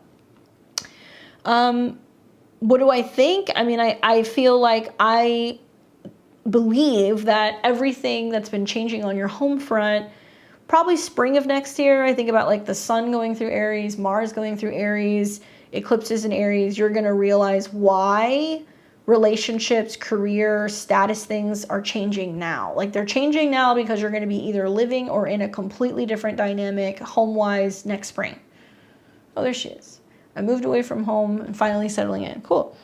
So now it's like, okay, you know, it's weird because eclipses in the 10th house are about work, career, responsibility, but the South Node is there. So you're like, yeah, I could go to work or I could go back to work, but you're more so focused on home, family, your private life, where you're living, where you've relocated to. If you're somebody who is employed and you're working, it's going to be a very busy time, but you want to be observing where there's too much almost that's being done, because it can feel like it's at a cost of having time to yourself, right? Because it's going to square Pluto in your first house. You might feel a little frazzled.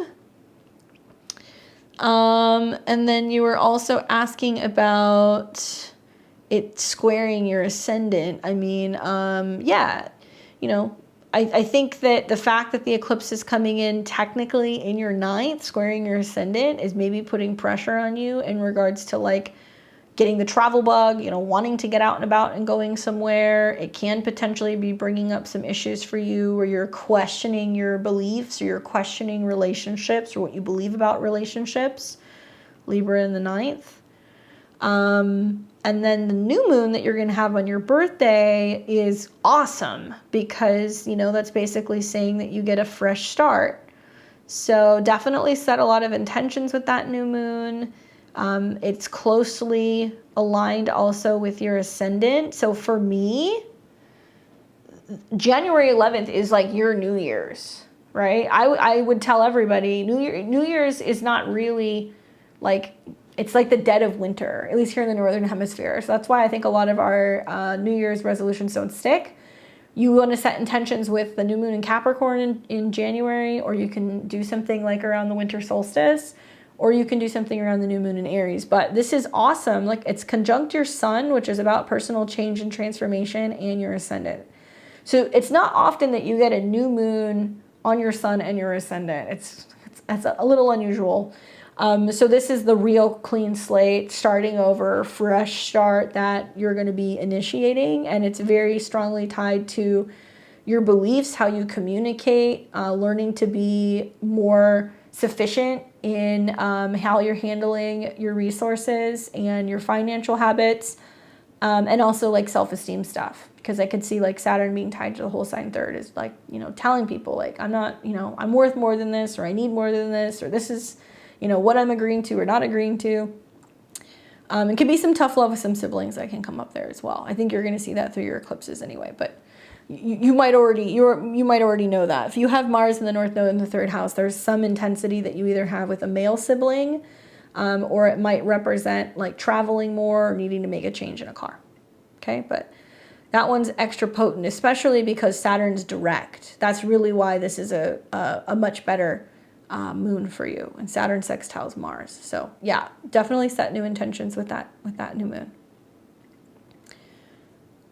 Hopefully that's helpful for you, Simone. Definitely go get yourself a solar return reading, please.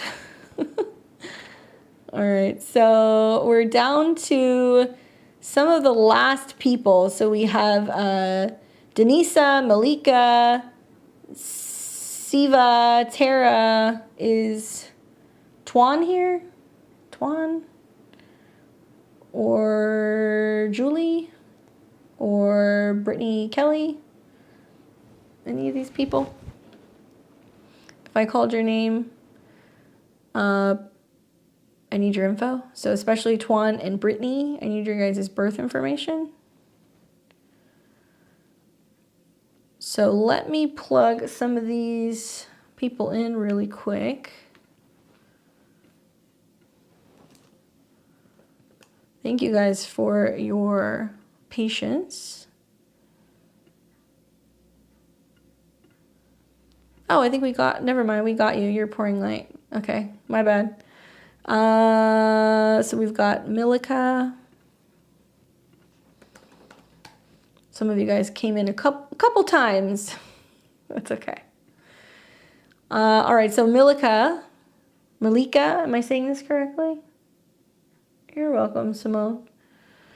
She says, August 1178, will I be able to save my marriage throughout the eclipse? We're both working hard, trying to make things work. I just don't want to lose what we have now. It was tough in June.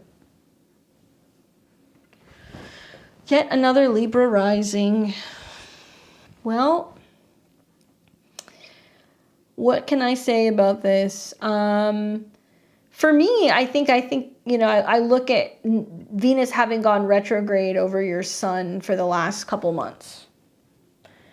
And that was supposed to get you thinking about what you love and what you need and what you value and who your friends are or what your goals are when it comes to your life.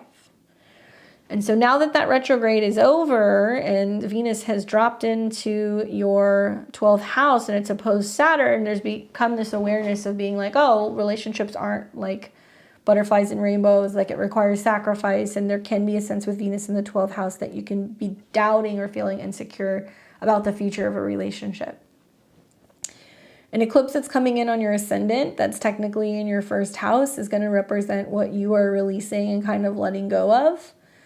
So it can feel a little uncomfortable as you're combating fears, insecurities, worries, right? Because Mercury is connected to this, and that's your 12th house lord. I feel like, relationships for me, you see relationships really have some issues when you have some hard squares or oppositions to the 7th house lord. So right now as we speak, that's not happening at the moment. You're not having anything that's eclipsing. You're not having any, outer planets that are squaring it or opposing it yet.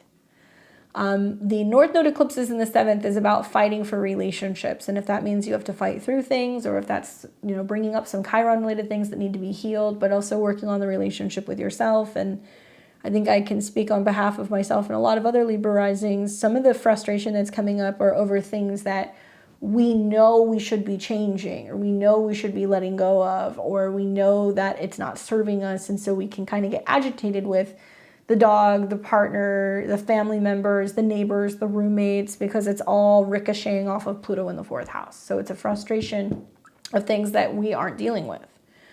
So what's going to happen here is I feel until you start having, a solar eclipse in your sign and a lunar eclipse, a solar eclipse in your 7th house and a lunar eclipse in your 1st house, that might be more giving you an idea of what direction a relationship is heading.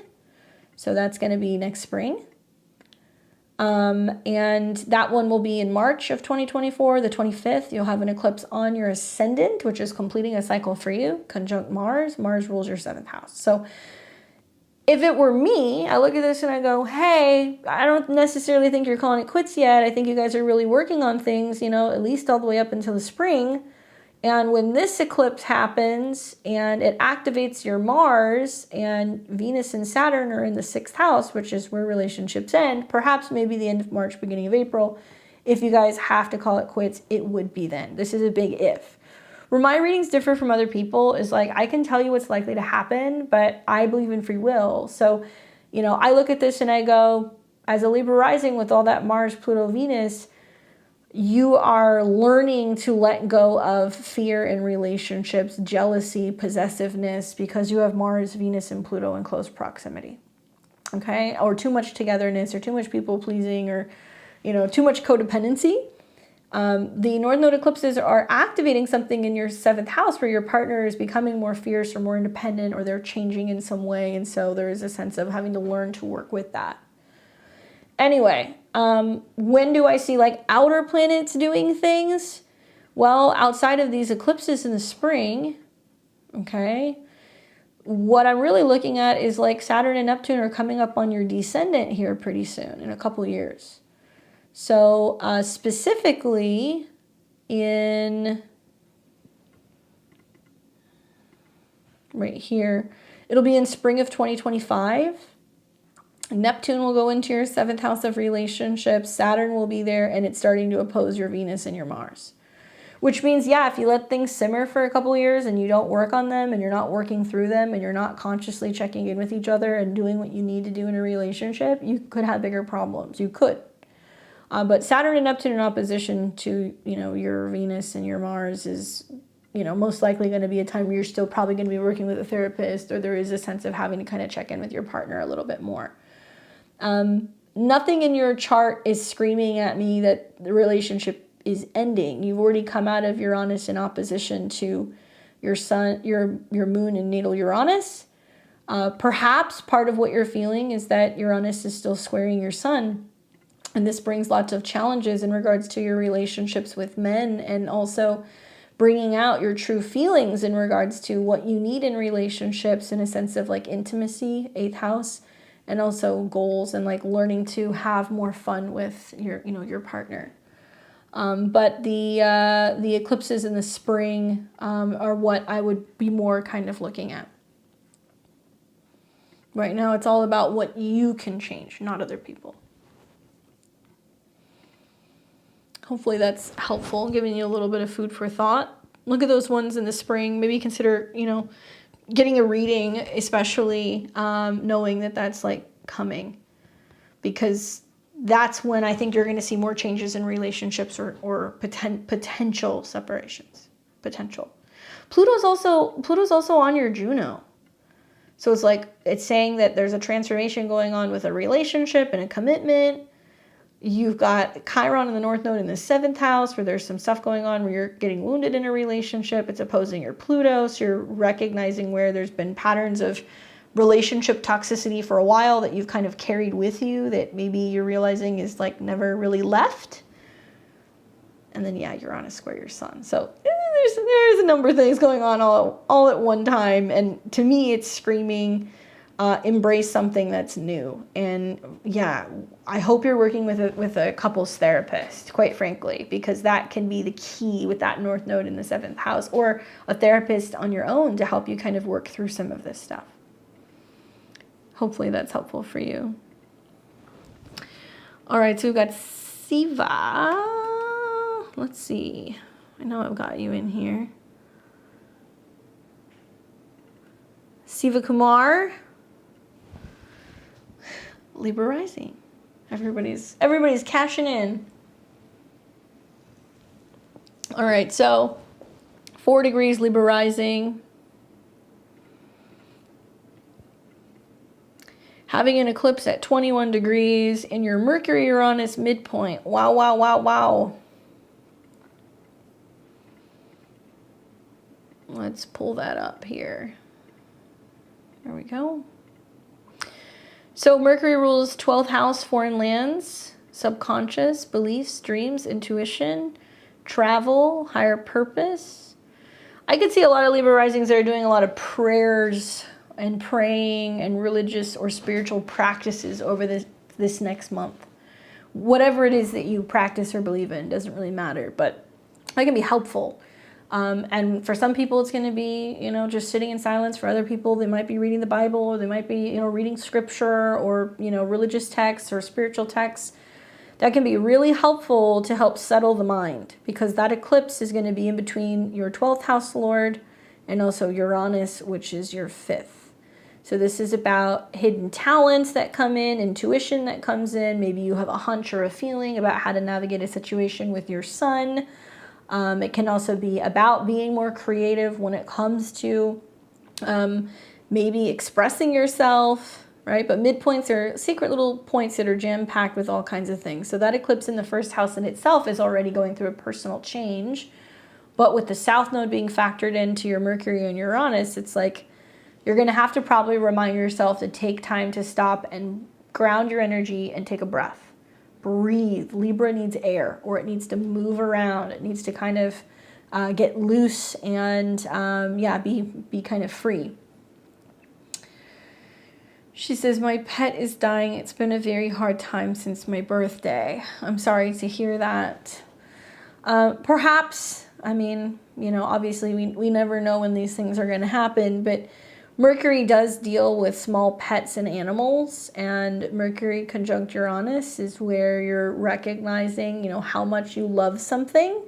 But Mercury's connection to the 12th house is like loving something and letting it go, or being there with them up at night, in bed throughout the process of helping kind of take care of them, and, knowing when it's time to kind of either help them or let them go.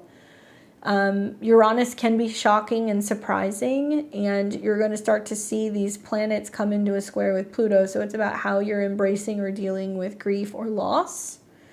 Saturn's going to go direct soon also in Pisces, which for some Libra risings can represent death or loss of a pet. And then you're having an eclipse at the end of the month that's in the 8th house, right on the cusp of the 8th house, conjunct Mars. Now, what this is going to be is that if you're experiencing grief or loss, how you're letting other people support you. Jupiter, also your 6th house lord, is in conjunction to Mars at an 8. So that's also an indication that there is expansion, releasing, letting go within the 8th house, and other people, how other people support you. So that eclipse, even at the end of this month, is still hitting you as well. Jupiter being at an 8 also makes me think about, or excuse me, Jupiter coming into conjunction with Mars at an 8 is going to be about you talking to psychics or therapists or like mediums.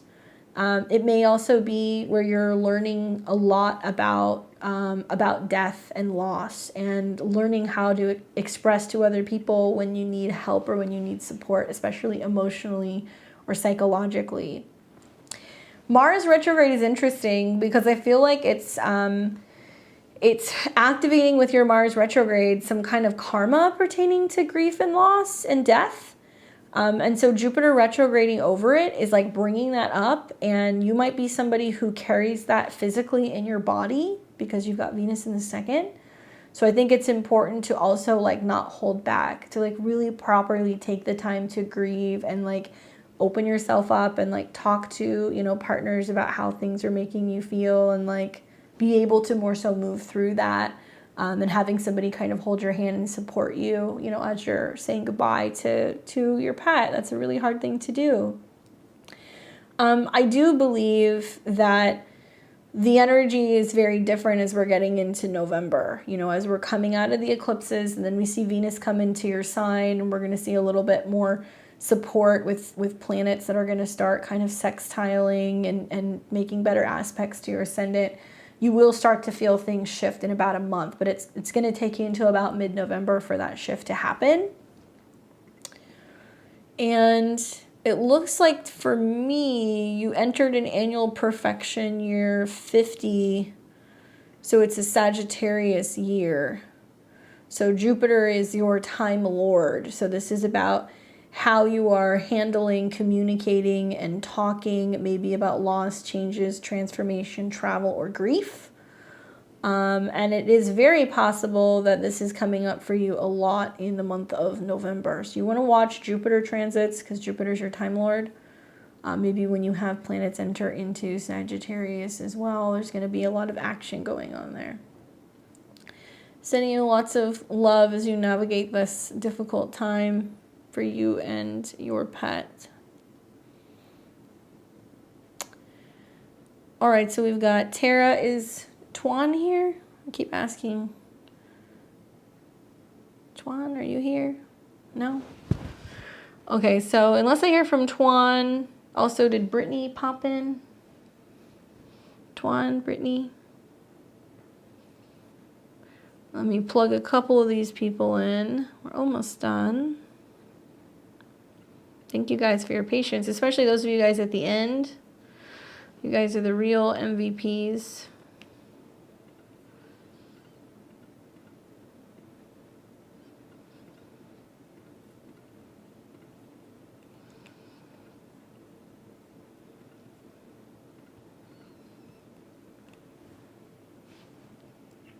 You're welcome.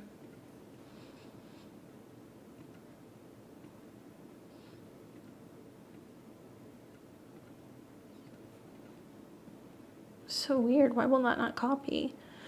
529.69.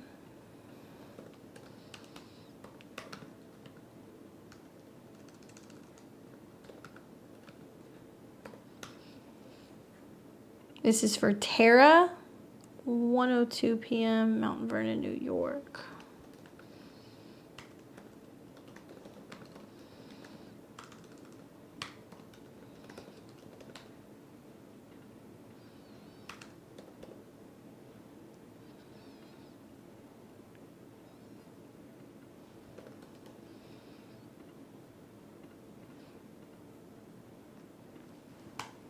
There she is. What's up, Tara? I've got you May 29.69, 1:02 p.m. And your question is, when will I see stability on moving into my home, entering into a serious relationship? I let go of a lot of friendships in 2022. Thank you. All right, well, you're asking about home stuff. And stability within the home makes me feel like we got to see some nice aspects with your fourth house Lord, so Jupiter, and Saturn. And it looks to me like Saturn has been squaring Mars in the fourth house, so there's been lots of fluctuation and changes in your routine and in your relationship to home and family. So until Saturn gets out of that square, you might feel the pinch. Now, Jupiter rules your fourth house, and I think of like in the spring, how Jupiter and Uranus are going to come into conjunction in March, April of next year. And I also think about a retrograde that you're going to have here. So obviously Mercury is important. It rules your chart. Something you're going to see in the mid-December period is that Mercury will turn retrograde in your home zone. So it can be indicating a change in regards to where you're living or how you're living. And that particular retrograde is squaring all your Virgo in the first house of personal self-change and transformation. And it's also squaring Neptune in the North Node in the 7th, which means home change is likely going to come before relationship changes, in my opinion.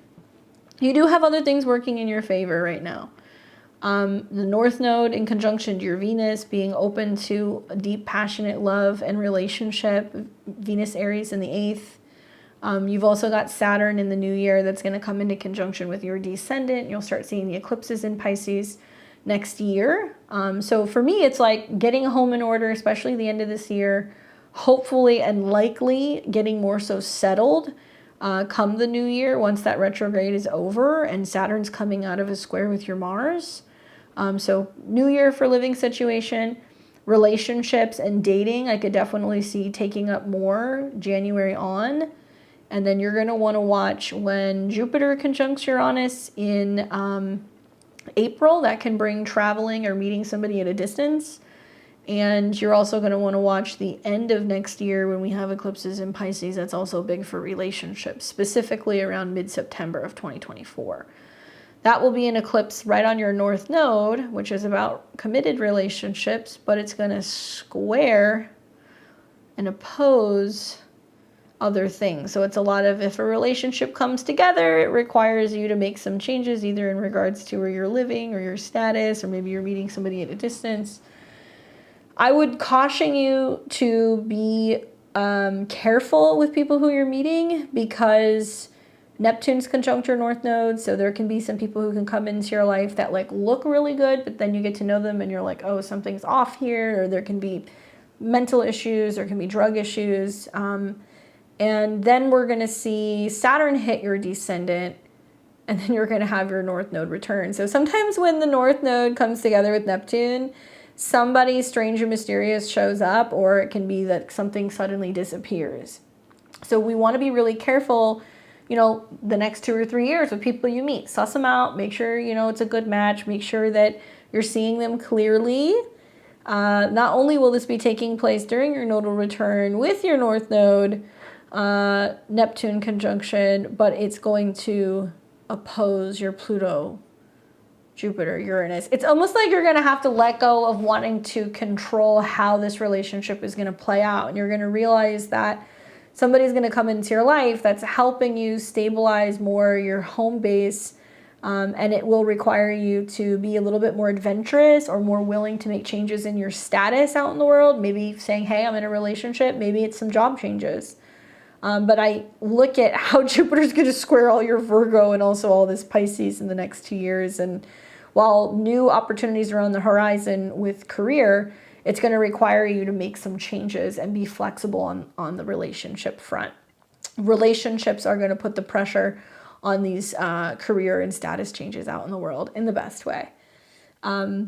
So many planets that you have in Virgo, there's like a need to want to be like, I want to have everything perfect, or I want to know what's coming, or I want to plan it. You know, I can see that you're just like all over management, work, career, responsibility, and you're like, yeah, all I do is work. Like, when am I going to meet someone? Or, you know, with the Jupiter conjunction in the spring, if you have the opportunity to travel, or maybe you might meet somebody while they're traveling, or there could be some opportunity to connect with somebody in a long distance way, I would say stay open to that. Hopefully that's helpful for you. Twang? Brittany? Bueller? Is Brittany here? Brittany Kelly? I did not get any information from you. I don't have your info, so I cannot cast your chart. Same thing with Twang. So you guys will get refunds if I don't hear from you. And then Julie, I know you want tarot, but that's next week, so you will as well. That leaves me with Angie. What's up, Angie? You snuck in there right at the final moment. 422.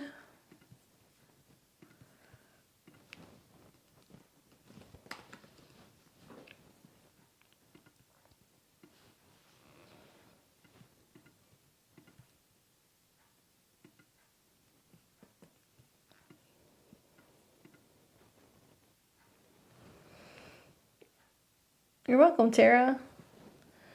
Angie, let's see. Let me put you in here. So you are 422, 71.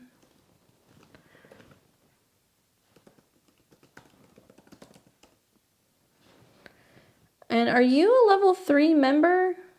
Because I'm noticing the amount that you sent. Yeah, you are. Okay.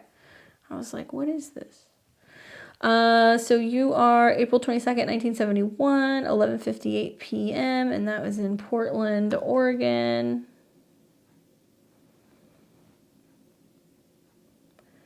And then your partner. Okay, let's do this.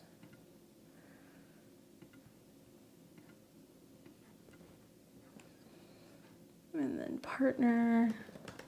So we're doing Synastry for her. October 25th, 1976 at 1:00 p.m. and that was in Portland. Okay, 10:25.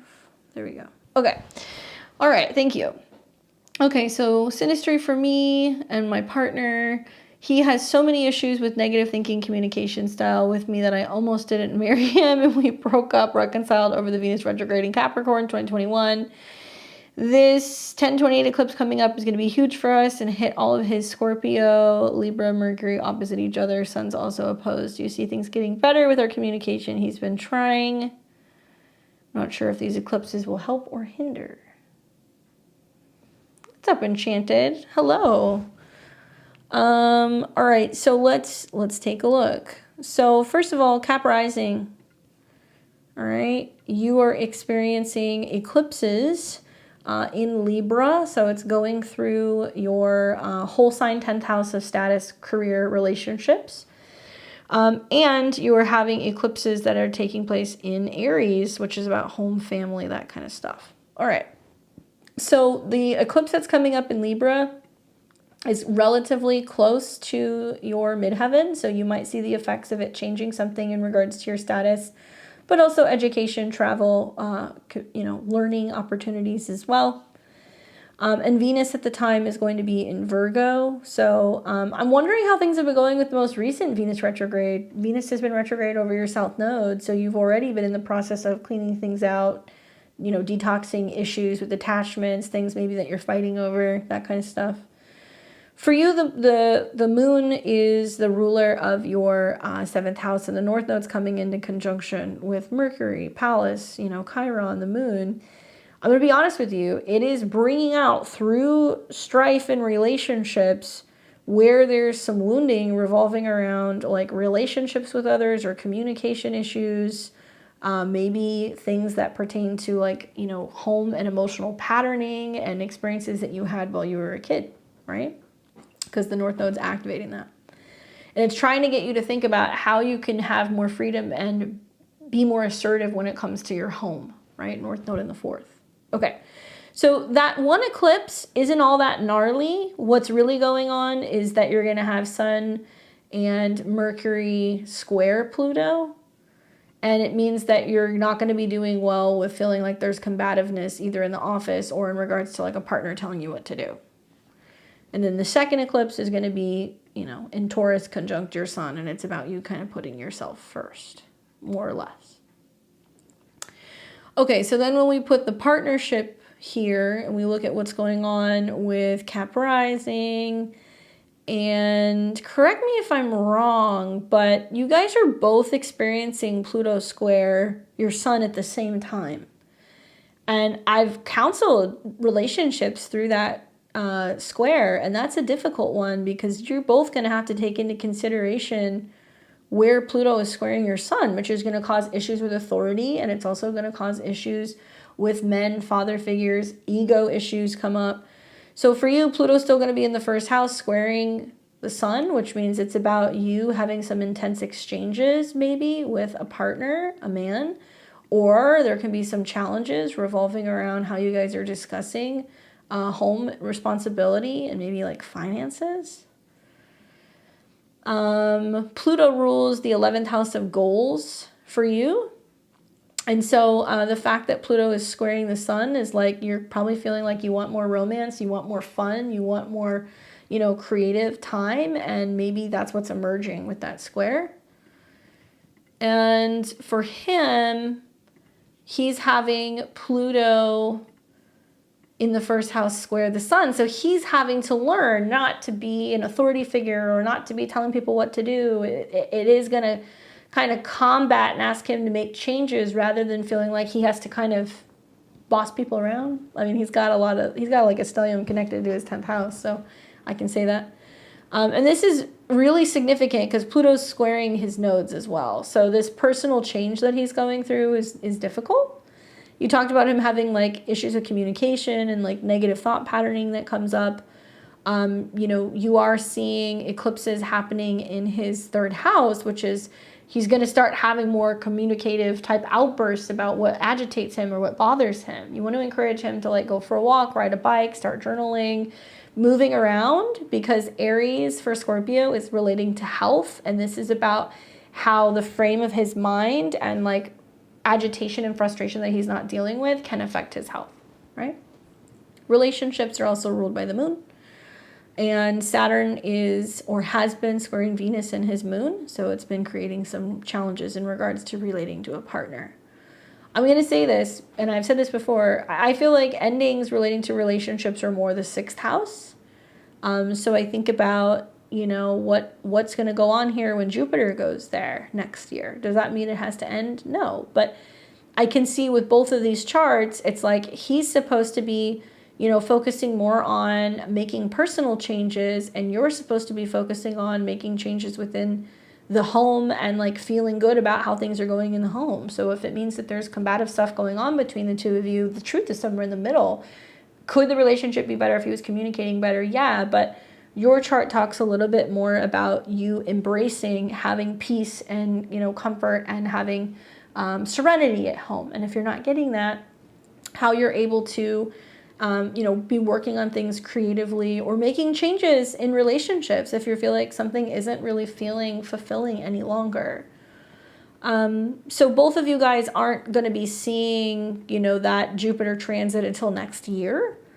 And I would also be looking at transits to your moon. So honestly, with the North Node coming in conjunction with your moon, I think it's going to be you more likely telling somebody what's not working for you. And then finally, he's going to have an eclipse on his South Node that's coming up at the end of October. And that could quite literally, for a Scorpio, be some really dramatic kind of like completion point with what's been 2 years of a lot of changes in relationships. It's the finale, and it's going to involve, you know, obviously some conjunctions to Jupiter. And I think that can be where a partner is being like, I can't live like this. Like I need the dynamic to be different. The eclipses do affect both of you guys pretty significantly if you guys have 7th house Cancer.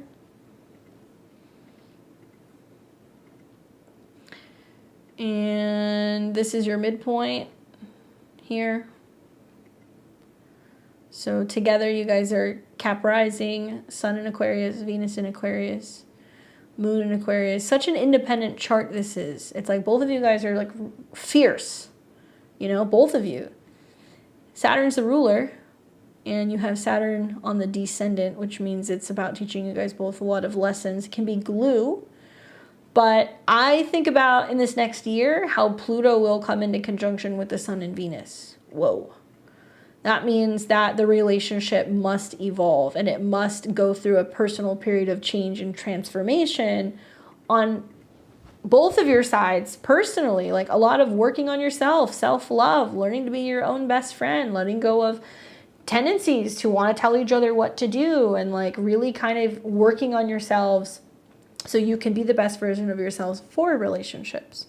So while the Sun conjunct Pluto and the Venus conjunct Pluto, some astrologers might go like, ooh, that is the definitive end. I don't necessarily see it as such. I think it can get sticky with finances if you guys are financially kind of bound, or if you are married. I'm not sure if you said you are, but that could be the case. A lot of Pluto on Venus and the Sun being like, this is yours, that's mine. But I also think about how Jupiter's going to trine it. I think about how Pluto's going to trine Pluto.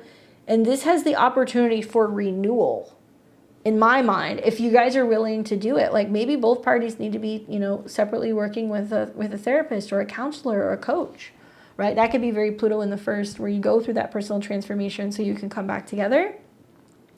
If you want my hot take, I feel like after Pluto retrogrades over that, and then you guys have Mars retrograde, I don't really know if you're going to know if something is going to end or change in the relationship until end of 2024.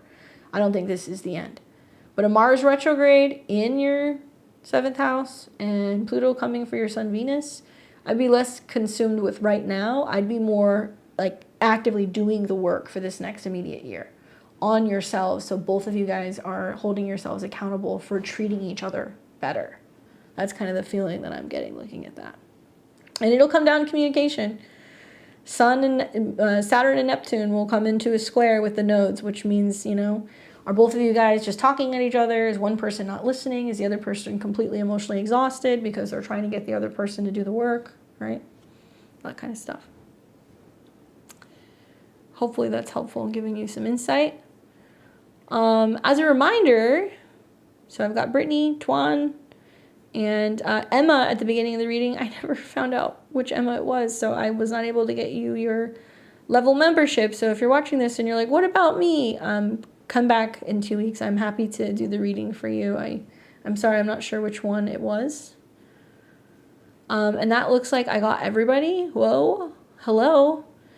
So we're already coming into the eclipse energy. So just as a heads up, you're feeling it now. The next 24 hours is a lot of like emotional, okay? Like everybody's gonna be feeling it. So do your best to emotionally support yourself, you know, rest, recuperate, right? Let it all go, do what you gotta do.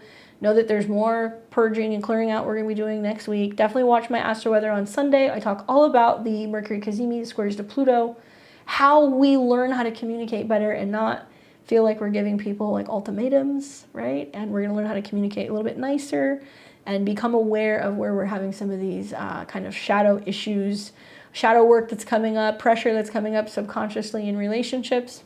Don't forget to give me a thumbs up, like this stream, please. If you guys stayed the whole time, thank you for watching, for spending your Thursday night with me. I'll be back next week. It is gonna be on Friday. We'll be doing tarot. And make sure you guys click the subscription button below. Make sure you're subscribed so you're alerted as to when I have new videos coming out on the channel. And with that being said, enjoy the eclipse, enjoy your weekend. I will see you guys here very soon. Take care.